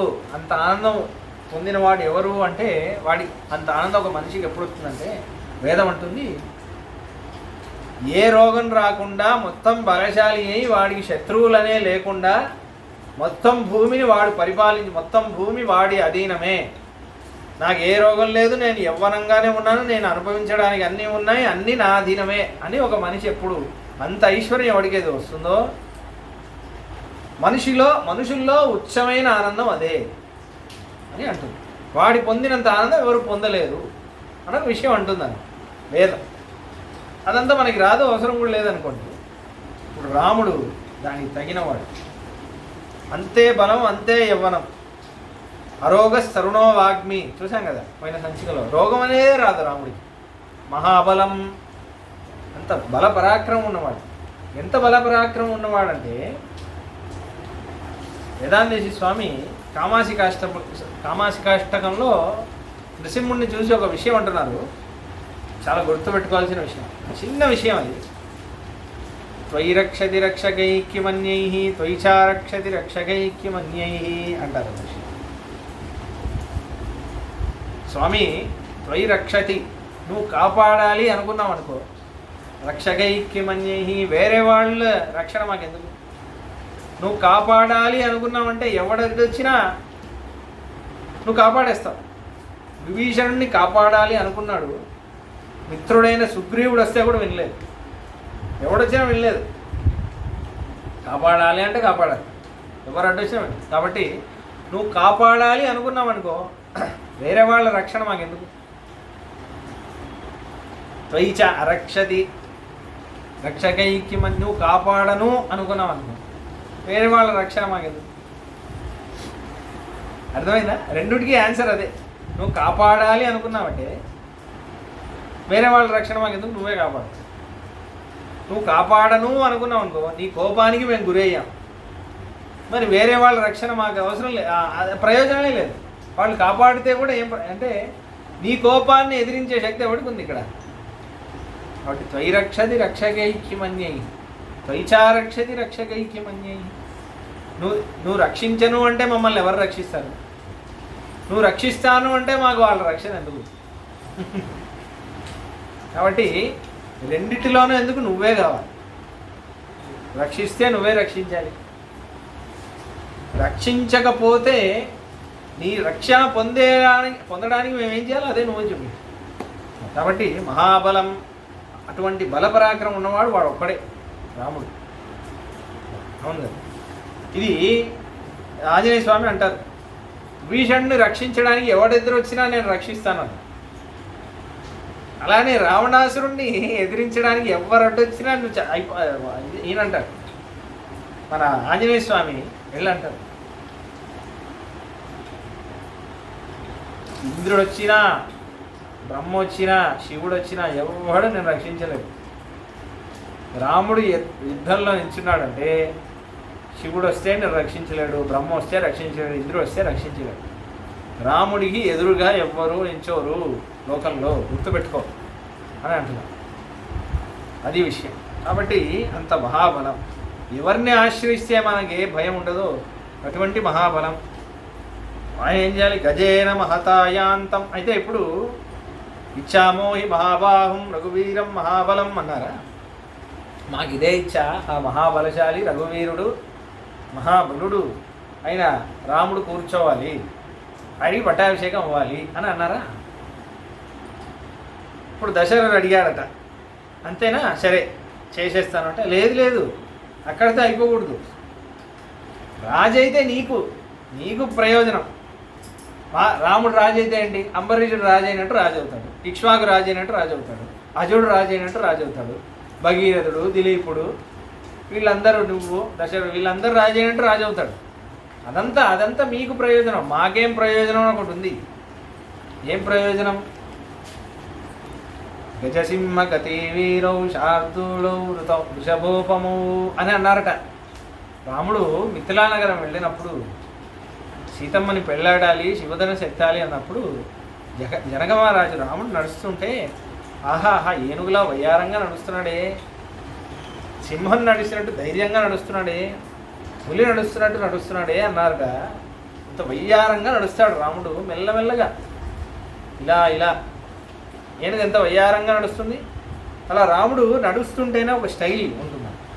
వాల్మీకి చెప్తున్నా, ఆ స్టైల్ ఉంటుంది. అందరినీ పలకరించి నవ్వి అందరినీ పలకరిస్తాడు. అది వాళ్ళే అంటారు కొన్ని శ్లోకాల్లో, చూద్దాం అది. అంటే ఈ సంచి కాదు, వచ్చే సంచిగా, భయపడద్దు. అయితే అయితే అయితే జనక మహారాజు అన్నారట, రాముడు ఏనుగులా వయ్యారంగా నడుస్తాడన్నారు కదా. ఆ ఏనుగులా వయ్యారంగా నడిచే రాముడు ఒక ఏనుగు పైన కూర్చొని ఆ ఏనుగు ఇలా వయ్యారంగా నడుస్తుంటే ఆయన మెల్లగా ఇలా ఇలా ఇలా ఇలా ఇలా ఇలా ఊగి ఊగి ఊగి మా కళ్ళ నుంచి ఇలా వెళ్తుంటే మెల్లగా చూడాలి. ఎందుకంటే ఈ మహావిష్ణు ఎప్పుడు గరుడ వాహనమే కదండి, తొందరగా రావాలి. గజేంద్రుడు కావాలంటే తొందరగా రావాలి. అది కాదు, ఆయన వెళ్తుంటే అసలు వాహనంలో వెళ్తుంటే ఎలా ఉంటుందో చూడాలి. నాకు అదొక ఆనందం, అది మేము చూసి చూసి తరించాలి. అది రెండు కళ్ళు సరిపోకూడదు, అలా చూడాలి రాముడు. గజేన మహతాయాంతం. మహతాయాంతం అంటే మహతా గొప్ప గజం, ఏదో వీధిలో ఏదో ఒక ఏనుగుంది, ఆ ఏనుగు కాదు. మన రాజ్యంలో శత్రుంజయుడు అని ఒక ఏనుగుంది, మహారాజు యొక్క ఏనుగు అది.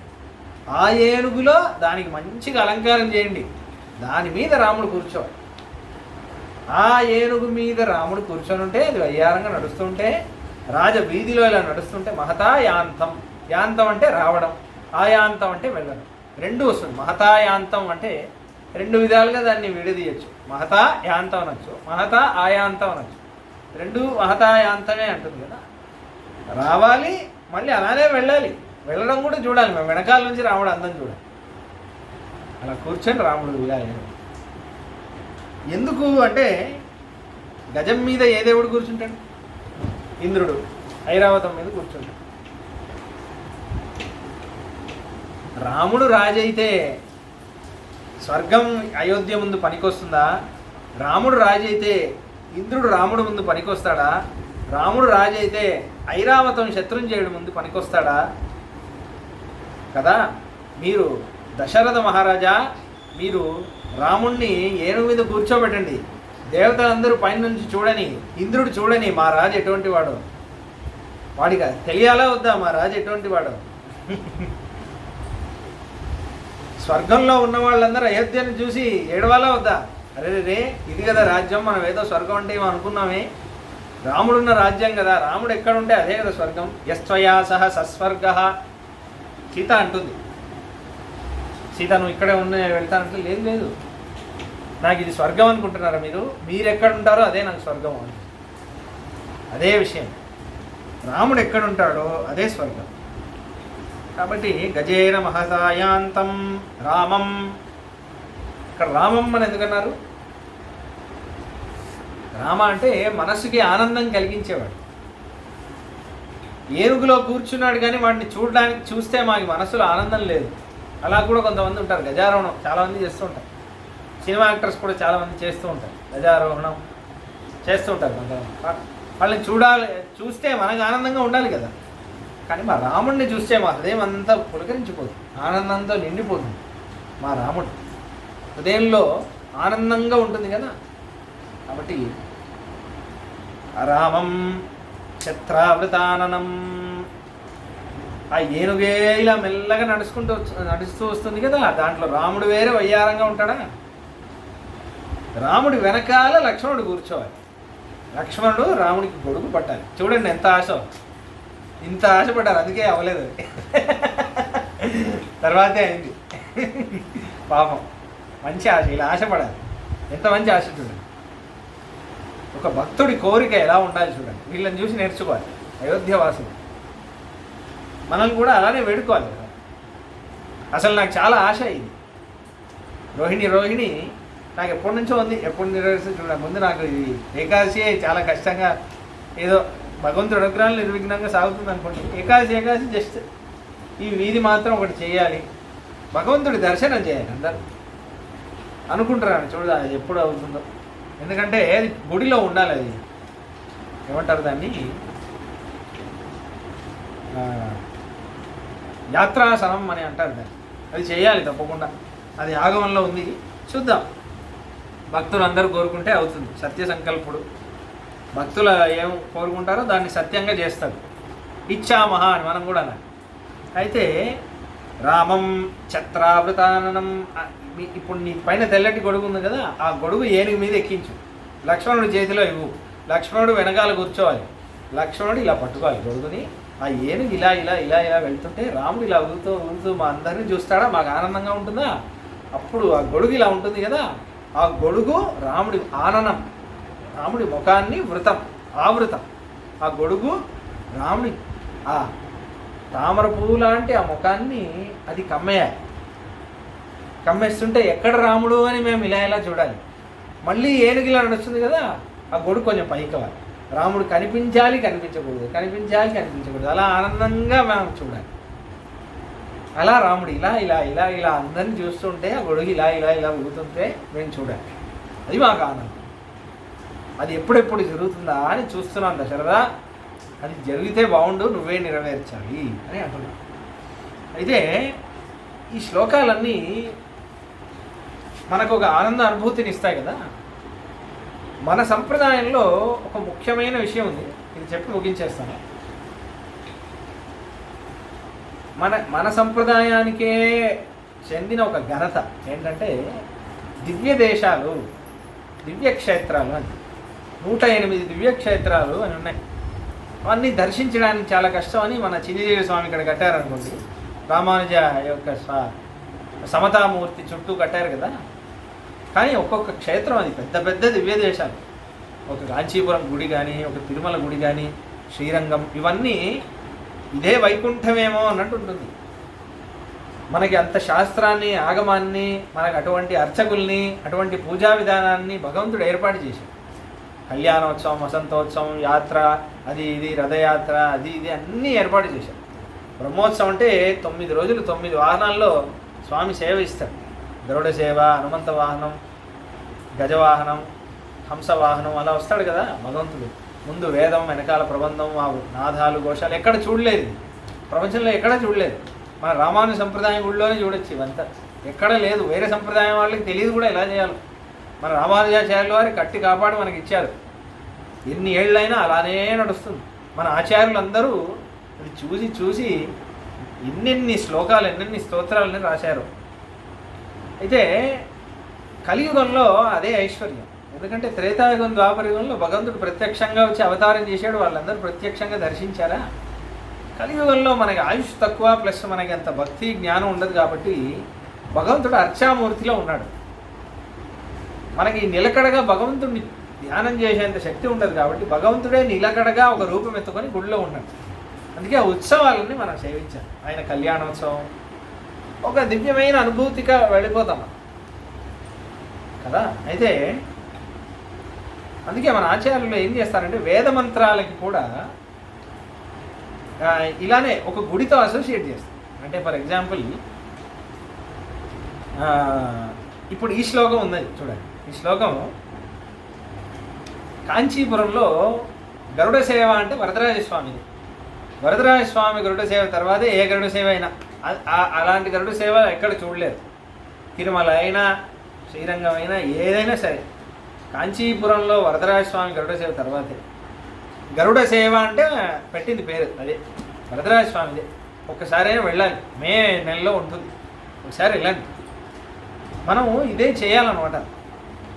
ఇయర్లీ ఒక బ్రహ్మోత్సవం ఈ క్షేత్రంలో 10 రోజులు మనం ఉండాలి. మన పిల్లలు కదా అలవాటు చేయాలి. ఈ ఇయర్ 10 రోజులు కాంచీపురంలో ఉంటాం, ఈ రోజులు 10 రోజులు శ్రీరంగంలో ఉంటాం, ఆ ఉత్సవాన్ని సేవిద్దాం అని ఉండాలి మనకి. అలానే తీసుకెళ్ళాలి. ఎక్కడ పడితే కులు, మనాలి ఇవన్నీ ఎక్కడైనా చూస్తారు. చాలామంది ఏమనుకుంటారంటే వైశాఖకి వెళ్తామని. చేతులు వాళ్ళు బాగున్నప్పుడే వెళ్ళాలి, అప్పుడే మనం సేవించగలుగుతాం. లేకపోతే మనకు ఆయుష్ వేస్తుంది, షుగర్, బీపీ ఏదో ప్రాబ్లం వస్తుంది. 9 o'clock తినేయాలి, లైన్లో ఒక 1 hour ఉండలేము, ప్రతిదానికి చికాకు పడతాం, తలనొప్పి వస్తుంది. అలా ఆ ఉత్సవాన్ని ఆనందంగా సేవించాలి. అయితే వరదరాజస్వామి గరుడ సేవ పొద్దున 3 గంటలకే మొదలైపోతుంది. ఇలా తెరుస్తారా, వరద వరద వరద అని అరుస్తూ ఉంటారు. ఎక్కడెక్కడి నుంచో వస్తారు భక్తులు అందరూ. తిరుమల నుంచి కూడా వస్తారు భక్తులు వరదరాజస్వామి గరుడ సేవ చూడాలి అని. అయితే వెస్ట్ రాజగోపురం ఉంటుంది, అట్లా ఆ రాజగోపురం నుంచే బయటికి వస్తాడన్నమాట. ఇలా అసలే అప్పుడప్పుడే తెల్లవారుతూ ఉంటుంది. ఒక 4:30, 5 మార్నింగ్, ఎర్లీ మార్నింగ్ అప్పుడప్పుడే మెల్లమెల్లగా తెల్లవారుతూ ఉంటుంది. ఆ టైంలో వరదరాజ స్వామి గొడుగు మీరు అందరూ చూశారో లేదు. గొడుగు అంటే వరదరాజ స్వామిదే. మన గుడంత ఉంటుంది గొడుగు పెద్ద పెద్ద గొడుగులు, అది మొయ్యాలంటేనే కష్టం. గొడుగు అంటే వరదరాజ స్వామిది. కొడై నడై వడై అని అంటారు మన సంప్రదాయం. కొడై అంటే వరదరాజ స్వామి గొడుగు, నడై అంటే శ్రీరంగం. ఆ ఊరేగింపు, రంగనాథ స్వామిని నడక, అదంతా ఆ ఊరేగింపు స్టైల్ అంతా శ్రీరంగంలోనే చూడాలి. అంత అందంగా ఉంటుంది. ఆయన నడిచొచ్చే విధానమే అంత బాగుంటుంది శ్రీరంగం. వడై అంటే తిరుమలలో వడ, అందరూ లడ్డు అనుకుంటారు కానీ తిరుమల వడలాగా వడ రాదు, ఆశ్చర్యమైన వడ. అయితే ఈ శ్లోకాన్ని మన ఆచార్యులు ఎక్కడ అనుభవిస్తారంటే, ఆ వెస్ట్ రాజగోపురం నుంచి ఇలా బయటకు వస్తాడు వరదరాజ స్వామి. గరుడ సేవలో రావాలి, పెద్ద పెద్ద గొడుగులు. ఇప్పుడు గొడుగుతో పాటు రావాలి. అదేమో చిన్నది. గోపురం ఎంత ఉంటుందండి మీరు చూస్తారు కదా, పెద్ద రాజగోపురం. ద్వారం చిన్నగానే ఉంటుంది, ఓపెన్ స్కై ఉండదు కదా. అయితే ఆ గొడుగు ఇలా వస్తున్నప్పుడు అర్చక స్వాములు అందరు ఇలా వస్తుంటారు, వాద్యాలు, తిరుచిన్నం, ఆ వాద్యాలన్నీ ఉంటాయి, ఘోషాలు, వేదమంత్రాలు చదువుతుంటారు. అందరూ ఓ ఓ ఓ అని అరుపులు. కాంచీపురం అంటేనే ఒక సందడిగా ఉంటుంది ఎప్పుడు. అలా వస్తున్నప్పుడు ఒక రెండు మూడు క్షణాలు వరదరాజ స్వామి కనిపించకుండా అవుతుంది. ఆ గొడుగు ఇలా వంచాలన్నమాట, ఆ గోపురం నుంచి బయటికి రావాలి. అది ఇలా వంచి ఇలా తీసి అలానే తీసుకొస్తారు. అసలే అప్పుడప్పుడే తెల్లవారుతూ ఉంటుందా వరదరాజ స్వామి. ఆ దీపాల్లో ఇలా కనిపిస్తూ ఉంటాయి, ఆ దీపాలు ఇలా పైకెత్తుతారు. ఎలా కనిపిస్తూ ఉంటాడా, ఆ గొడుగు ఇలా వంగుతూ ఉంటుందా. అప్పుడు గోపురం నుంచి బయటకు వస్తుంటే అర్చక స్వామికి ఆరతి ఇస్తాం. అప్పుడు ఇదే శ్లోకమే గుర్తొస్తుంది. గజేన మహతాయాంతం రామం ఛత్రావృతాననం. ఆ ఛత్రావృతాననం ఉంది, అది ఎగ్జాక్ట్ ఇది అక్కడే. రామాయణంలో వాళ్ళు అనుభవించారు అనేది కాదు, మనం ప్రత్యక్షంగా అనుభవించవచ్చు. అందుకే దివ్య దేశాలలో మనం వెళ్ళాలి. అందుకే ఒక అటాచ్మెంట్ రావు, గుడిలో దేవుడితో మనకు ఒక అటాచ్మెంట్ రావు. ఇవన్నీ చదవడం ఎందుకంటే ఇక్కడ చెప్పిందని మనం రియల్ లైఫ్లో ఒక దివ్య దేశంలో భగవంతుడితో మనం ఎక్స్పీరియన్స్ చేయాలి. మన సంప్రదాయంలో కూడా మొన్న ఈ విషయం ఒకళ్ళతో చెప్తున్నాను. ఈ కొన్ని వేద మంత్రాలు ఉన్నాయి ఇంట్లో, శుద్ధి అవన్నీ జరగడానికి, శాంతి అన్నీ జరగడానికి ఉదక శాంతి అని అంటారు. అయితే దానికి మన సంప్రదాయంలో కరుణాకరాచార్య స్వామివారు ఒక వ్యాఖ్యానం రాశారు. ఉదక శాంతి ఇన్ ఉట్పొరుళ్ అని ఒక పుస్తకం. ఆ పుస్తకం దాంట్లో ఒక అందమైన విషయం ఉంది, అది మీకు తెలియాలని చెప్తున్నాను. అంటే మన సంప్రదాయం వాళ్ళు ఎలా ఆలోచిస్తారు అని చెప్పడానికి చెప్తున్నాను. యూజువలీ మన సంప్రదాయంలో, మన శ్రీ వైష్ణవ సంప్రదాయం, రామాను సంప్రదాయంలో వేద మంత్రాలన్నీ అర్థం చేసేటప్పుడు ఏం చేస్తారంటే దాంట్లో ఉన్న లోపల ఒక అంతరార్థం ఉంటుంది, అదే చెప్తూ వస్తారు. అంటే ఇంద్రుడి, యూజువలీ వేదం మొత్తం ఇంద్రుడి గురించి, అగ్ని గురించే ఎక్కువ మంత్రాలు ఉంటాయి. మోస్ట్ ఆఫ్ ది మంత్రాలని ఇంద్రుడి గురించి, అగ్ని గురించే ఉంటుంది. కానీ మన సంప్రదాయంలో ఏంటి, శ్రీమన్నారాయణుడే అంతర్యామిగా అందరిలో ఉన్న అంతర్బహిష్ఠదత్ సర్వం యాప్య నారాయణ స్థిత. మన సంప్రదాయం అదే. కాబట్టి ఏ మంత్రం చూసినా ఆ మంత్రంలో అంతర్యామిగా ఉన్న, ఆ దేవతకి అంతర్యామిగా ఉన్న శ్రీమన్నారాయణుడి గురించే ఆ మంత్రం ఉంది అన్నట్టే మనం చూస్తాం. ప్రతి మంత్రం విష్ణువు గురించే ఉంది. ఇది మనం చెప్పట్లేదు, వేదవ్యాస స్వామి చెప్తున్నారు. వేదాక్షరాన్ని యావంతి పఠితాని ద్విజాతిభి తావంతి హరినామాని కీర్తిదానిన సంశయ. వేదంలో ఎన్ని అక్షరాలు ఉన్నాయో ఒక్కొక్క అక్షరం ఒక్కొక్క హరినామం అనేసారు. ఇది వేదవ్యాస స్వామి తీర్పు. వేదంలో ఎన్ని అక్షరాలు ఉన్నాయో ప్రతి అక్షరం ఒక హరినామం, శ్రీమన్నారాయణుడి నామం ఒక్కొక్క అక్షరం. కాబట్టి ప్రతి అక్షరం లోపల ఆయనే ఉన్నాడు. కాబట్టి మన సంప్రదాయం అలానే వ్యాఖ్యానం చేస్తాం. ఇంద్రుడు అంటే ఇంద్రుడి లోపల ఉన్న నారాయణుడు, అగ్ని అంటే అగ్ని లోపల ఉన్న నారాయణుడు, అలానే వ్యాఖ్యానం చేస్తాం. అంతర్యామిగా ఆయనే ఉన్నాడు కాబట్టి. ఇప్పుడు ఈ స్వామి ఈ బుక్లో ఏం చేశారంటే ప్రతి ఉదక శాంతి అంటే ఏంటి, శాంతి మంత్రాలు. ఆ శాంతి మంత్రాలకి ఈయన ఒక వ్యాఖ్యానం రాశారు. జనరల్ వ్యాఖ్యానం ఏంటి, వేరే ఒక సంప్రదాయంలో చూస్తే ఇంద్రుడి మంత్రం, ఈ మంత్రానికి ఇది అర్థం, అలానే ఇచ్చేస్తారు. మన సంప్రదాయంలో ఆల్రెడీ వాళ్ళు ఏం చేస్తారంటే ఈ శ్లోకంలో అంతర్యామిగా ఉన్నది ఇది, శ్రీమన్నారాయణ గురించి ఇలా చెప్తుంది అని రాస్తారు. ఈ స్వామి ఇంకో స్టెప్ తీసుకొని ఏం రాశారంటే, ఈ శ్లోకంలో అంతర్యామిగా శ్రీమన్నారాయణ గురించి చెప్పిందా, ఈ మంత్రము అది మాత్రం చేయట్లేదు, ఈ దివ్య దేశంలో ఈ భగవంతుడి గురించి ఈ మంత్రం ఉంది అన్నట్టు చెప్పారు. అంటే ఏంటంటే ఒక మంత్రం ఉందనుకోండి, ఆ మంత్రం శ్రీమన్నారాయణ గురించి ఉందా, నారాయణ గురించి ఉందంటే కూడా నారాయణుడికి చాలా రూపాలు ఉన్నాయి కదా, ఏది పడితే ఆ రూపానికి చెప్పట్లేదు. ఈ మంత్రం కాంచీపురంలో వరదరాజ స్వామి గురించే ఉంది, ఎందుకుంది అని వ్యాఖ్యానం. ఒక మంత్రంలో అంటే ఒక ఎగ్జాంపుల్ చెప్తాను. ఇంద్రస్య యుజ్జస్సగా అని ఒక మంత్రం, విష్ణు సూక్తం. ఇంద్రస్య యుజ్జస్సగా అని ఒక మంత్రం. ఇంద్రుడికి సఖుడైన వాడు అని విష్ణువు గురించి అంటుంది.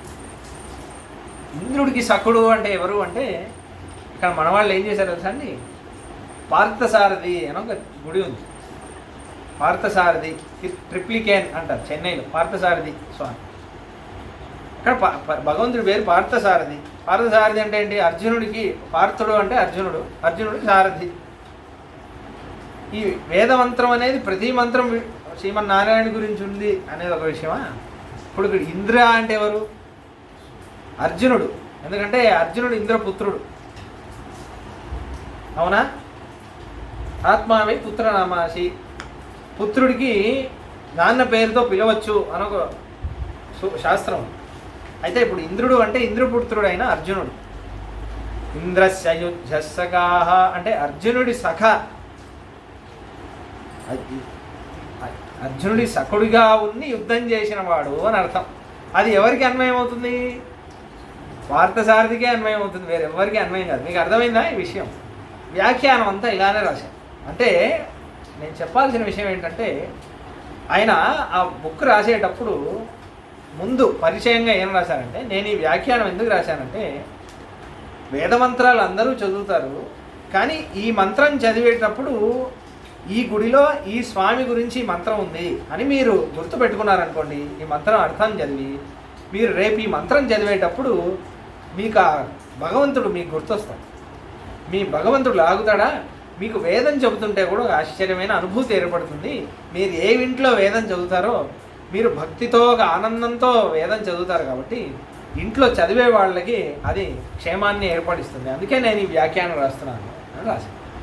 అంటే ఎందుకు చెప్తున్నానంటే, రామాయణంలో శ్లోకాలు ఉంటే కూడా మనం ఒక గుడితో అసోసియేట్ చేసుకోం, ఒక దివ్య దేశంతో మనం అసోసియేట్ చేసుకోం, నిజం లైఫ్లో మనం అప్లై చేయం. కాబట్టి ఇచ్చామోహి మహాబాహం రఘువీరం మహాబలం అంటే ఏంటంటే, ఒక గజవాహనంలో స్వామి వస్తే నిజంగా అది చూడాలి. గజవాహనంలో వస్తాడు కదా బ్రహ్మోత్సవంలో, వరదరాజ స్వామి అనే అవసరం లేదు. హైదరాబాద్లో ఎన్నో గుళ్ళు ఉన్నాయి, బ్రహ్మోత్సవాలు అవుతాయి. ఇప్పుడు గజవాహనం చూస్తే ఈ శ్లోకం, ఆహా ఆ రోజు అయోధ్య వాళ్ళు చెప్పింది ఇదే కదా, ఆ అనుభూతి నాకు స్వామి ఇచ్చాడే. అయోధ్యలో అప్పుడెప్పుడో త్రేతాయుగంలో ఇచ్చాడో లేదో నేను అప్పుడు చూడలేదని నన్ను పిలిచి మరి అదే గజవాహనంలో కూర్చొని ఆ గొడుగు ఇలా ఇలా ఊగుతుందే, అప్పుడు వాల్మీకి వర్ణించారే, అదే వర్ణన నేను ఇలా చూస్తున్నానే అనేది గుర్తు రావాలి. అర్థమైందా? రామాయణం అంతా ఎందుకు చదవాలంటే దానికే గుర్తురావాలి. మనం ప్రతిరోజు ఆనందం పొందడానికి మనం గుర్తు తెచ్చుకోవాలి. నాకు కూడా అలా చాలా విషయాలు అవుతూ ఉంటాయి, రామాయణంలో చదివినవి భగవంతుడి దగ్గర అలా అనుభూతి ఏర్పడుతూ ఉంటుంది. ఒక్కొక్క రోజు ఒక్కొక్కలాగా ఇలా చెప్పినట్టే వాళ్ళు ఉన్నారే స్వామి అలా అనిపిస్తుంది. రోజు స్వామి రథయాత్రలో వస్తుంటే ఏదో పూర్వాచార్యులు చెప్పిన శ్లోకం గుర్తొస్తూ ఉంటుంది. అలా మన ఆచార్యులు కూడా అలానే రాశారు అర్థాలను. కాబట్టి అది చాలా ముఖ్యం మనకి, ఎందుకంటే గుడితో అసోసియేట్ చేసుకోవడం చాలా ముఖ్యం మన కలియుగంలో. ఎందుకంటే కలియుగంలో ప్రత్యక్ష దేవుడు గుడిలో ఉన్నవాడే. ఇక ఉత్సవాలన్నీ సేవించాలి. మీ పిల్లలందరినీ గుడిలకి తీసుకెళ్ళాలి. ఎక్కడెక్కడ ఏ ఉత్సవం ఉందో అక్కడంతా వెళ్ళండి. తిరుమలలో ఎన్ని ఉత్సవాలు ఉన్నాయి. రథసప్తమి రోజు 7 వాహనాలు ఒకే రోజు చూడొచ్చు. చిన్న శేషవాహనం, పెద్ద శేషవాహనం, గరుడ వాహనం అంతా 2 గంటలకి ఒక్కొక్క వాహనంలో వస్తాడు భగవంతుడు. పొద్దున్న వెళ్ళారంటే సాయంకాలం వరకు అన్నీ చూడొచ్చు. అవన్నీ గుర్తుండాలి. ఈ దేవుణ్ణి చూస్తే గుర్తుండిపోవాలి, ఈయన శ్రీనివాసుడు, ఈయన వరదరాజస్వామి, ఈయన రంగనాథ స్వామి, ఇలా గుర్తురావాలి. ఉత్సవాలన్నీ నోటిలో ఉండాలి. ఈ నెలలో ఈ గుడిలో ఉత్సవం అవుతుంది, మనం వెళ్ళిపోవాలి. ఇప్పుడు రేపు మన అహోబిలంలో ఉత్సవం, రేపటి నుంచి సంప్రోక్షణ, 12 ఏళ్ళకి ఒకసారి సంప్రోక్షణం చేస్తాం. మళ్ళీ గుడంతా ప్రతిష్ఠ చేయాలి, 12 ఇయర్స్కి ఒకసారి ఆగమ శాస్త్రం ప్రకారం రేపు చేస్తున్నారు. మన అహోబిలం స్వామి అక్కడ ఉన్నారు. రేపటి నుంచి ఘనంగా చేయబోతున్నారు. ఒక్కొక్క గుడిలో ప్రహ్లాదవరద స్వామి. ఆ గుడి ఎవరు కట్టారు? శ్రీనివాసుడే కట్టాడు. అహోబిలం మీకు తెలుసో తెలియదు. పద్మావతి అమ్మవారు ఆ పైన ఉన్న అహోబిలం అంతా నేను ఎక్కలేను అని చెప్తే శ్రీనివాసుడే కట్టాడు. వెంకటేశ్వర స్వామి కట్టాడు. ఎందుకంటే వెంకటేశ్వర స్వామి కులదైవం లక్ష్మీ నరసింహుడు. వాళ్ళందరూ పెళ్లి చేసుకున్నాక కులదైవాన్ని మొక్కడానికి వచ్చినప్పుడు అప్పుడు ఆయనే కట్టాడు. మనం అందరం ప్రేమకి చిహ్నం అంటే తాజ్మహల్ అంటున్నాం, అహోబిలమే చిహ్నం. అవును కదా, అహోబిలం చిహ్నం. కాబట్టి అది ప్రేమకి. కాబట్టి ఆ గుడితో అసోసియేట్ అవ్వడం చాలా ముఖ్యం. అది అటాచ్మెంట్ ఉండాలి ఎప్పుడు. ఏ ఇది చేసినా చదువుతూ ఉంటే ఆ భగవంతుడు గుర్తొస్తూ ఉండాలి. ఎందుకంటే రాముడు ఎలా ఉంటాడో మనకు తెలియదు, కృష్ణుడు ఎలా ఉంటాడో మనకు తెలియదు. కృష్ణుడు అంటే ఈ వేణుగోపాల స్వామి గుర్తు. ఈ గుడిలో ఉన్న వేణుగోపాల స్వామి ఇలా కళ్ళ ముందు ఇలా ఇచ్చారు. మీకు నమ్ముతారో నమ్మరో, నేను పొద్దున్న లేవగానే ఇలా కళ్ళ ముందు ఆయన వస్తాడు. స్వామి ఇదిగో వచ్చేస్తున్నాను, నీ కైంకర్యానికి వస్తున్నాను అని నేను అలానే వేడుకుంటాను. అయిపోయింది, నీ కైంకర్యం ఇవాళ చేయాలి, ఇవాళ ఈ ప్రసాదం ఒకళ్ళు కట్టారు, అవన్నీ చేయాలి, నిర్విఘ్నంగా నువ్వే చేయించుకోవాలి, ఇలా నీ అలంకారం నేను చేయాలి. అలా ఒక 5 నిమిషాలు ధ్యానం చేస్తాను. అంటే ఇక్కడ చేయాల్సిన పనంతా ఒక 5 నిమిషాలు అక్కడ చేసేస్తాను ఇంట్లో. అలా ఒక అటాచ్మెంట్ ఉండాలి. అది లేదనుకోండి వేస్ట్. అందుకే మీకు మంచి అనుభూతి. ఇక్కడ కృష్ణుడు ఉన్నాడు, ఆ కృష్ణుడిని అనుభవించాలి. మనసారా ఆయన గుండెలు అంతా నిండిపోవాలి. ప్రతిరోజు వచ్చి దర్శించాలి. అది ఒక ఏమంటారు దాన్ని, విరహం ఉండాలి. ఇచ్చామహా అంటే అదే, ఎప్పుడెప్పుడు నిన్ను చూస్తాను అనే ఇచ్చ ఉంటుంది. అదే విషయం. దీని తర్వాత గుణాలన్నీ చెప్తారు. అది ప్రాణుల సంచికలను చూస్తారు. మంగళం కోసలేంద్రాయ మహనీయ గుణాబ్దే చక్రవర్తి తనుజాయ సార్వభౌమాయ మంగళం. ఏమే తత్పురావృత్తం ఆఖ్యానం భద్రమస్తు వః ప్రవ్యాహృత విశ్రబ్దం బలం విష్ణుం ప్రవర్ధతాం. పాపస్తేషాం జ్యేష్ఠేషాం కుతస్తేషాం పరాపవః ఏషామిందీర్వస్యామో హృదయే ప్రతిష్ఠితః. కాలే వర్షతుపర్జన్యః పృథివీ సస్యశాలినీ దేశోऽयं శోభిరీతో బ్రాహ్మణాः సन्तు నిర్భయాः. కావేరీ వర్ధతాం కాలే కాలే వర్షతు వాసవః. శ్రీరంగనాథో దేతు శ్రీరంగశ్రీశ్చ వర్ధతాం. చతుర్ముఖైశ్చతుర్ముఖైః పుత్రపౌత్రాదిశాలినే నమః సీతాసమేతాయ రామాయ గృహమేదినే. జయతి ఇతిరాజసూక్తిः జయతి ముకుందస్య పాదుకాయుగళీ తద్వైతనాస్తి వేదే మంత్యంతో జయంతి భూషంతః. కవితార్కికసింహాయ కళ్యాణగుణశాలినే శ్రీమతే వెంకటేశాయ వేదాంతగురువే నమః. స్వస్తి ప్రజాభ్యః పరిపాలయంతాం న్యాయేన మార్గేణ మహిమహేషాः. గోబ్రాహ్మణేభ్యः శుభమస్తు నిత్యం. లోకాः సమస్తాः సుఖినో భవంతు. జై శ్రీరామ్.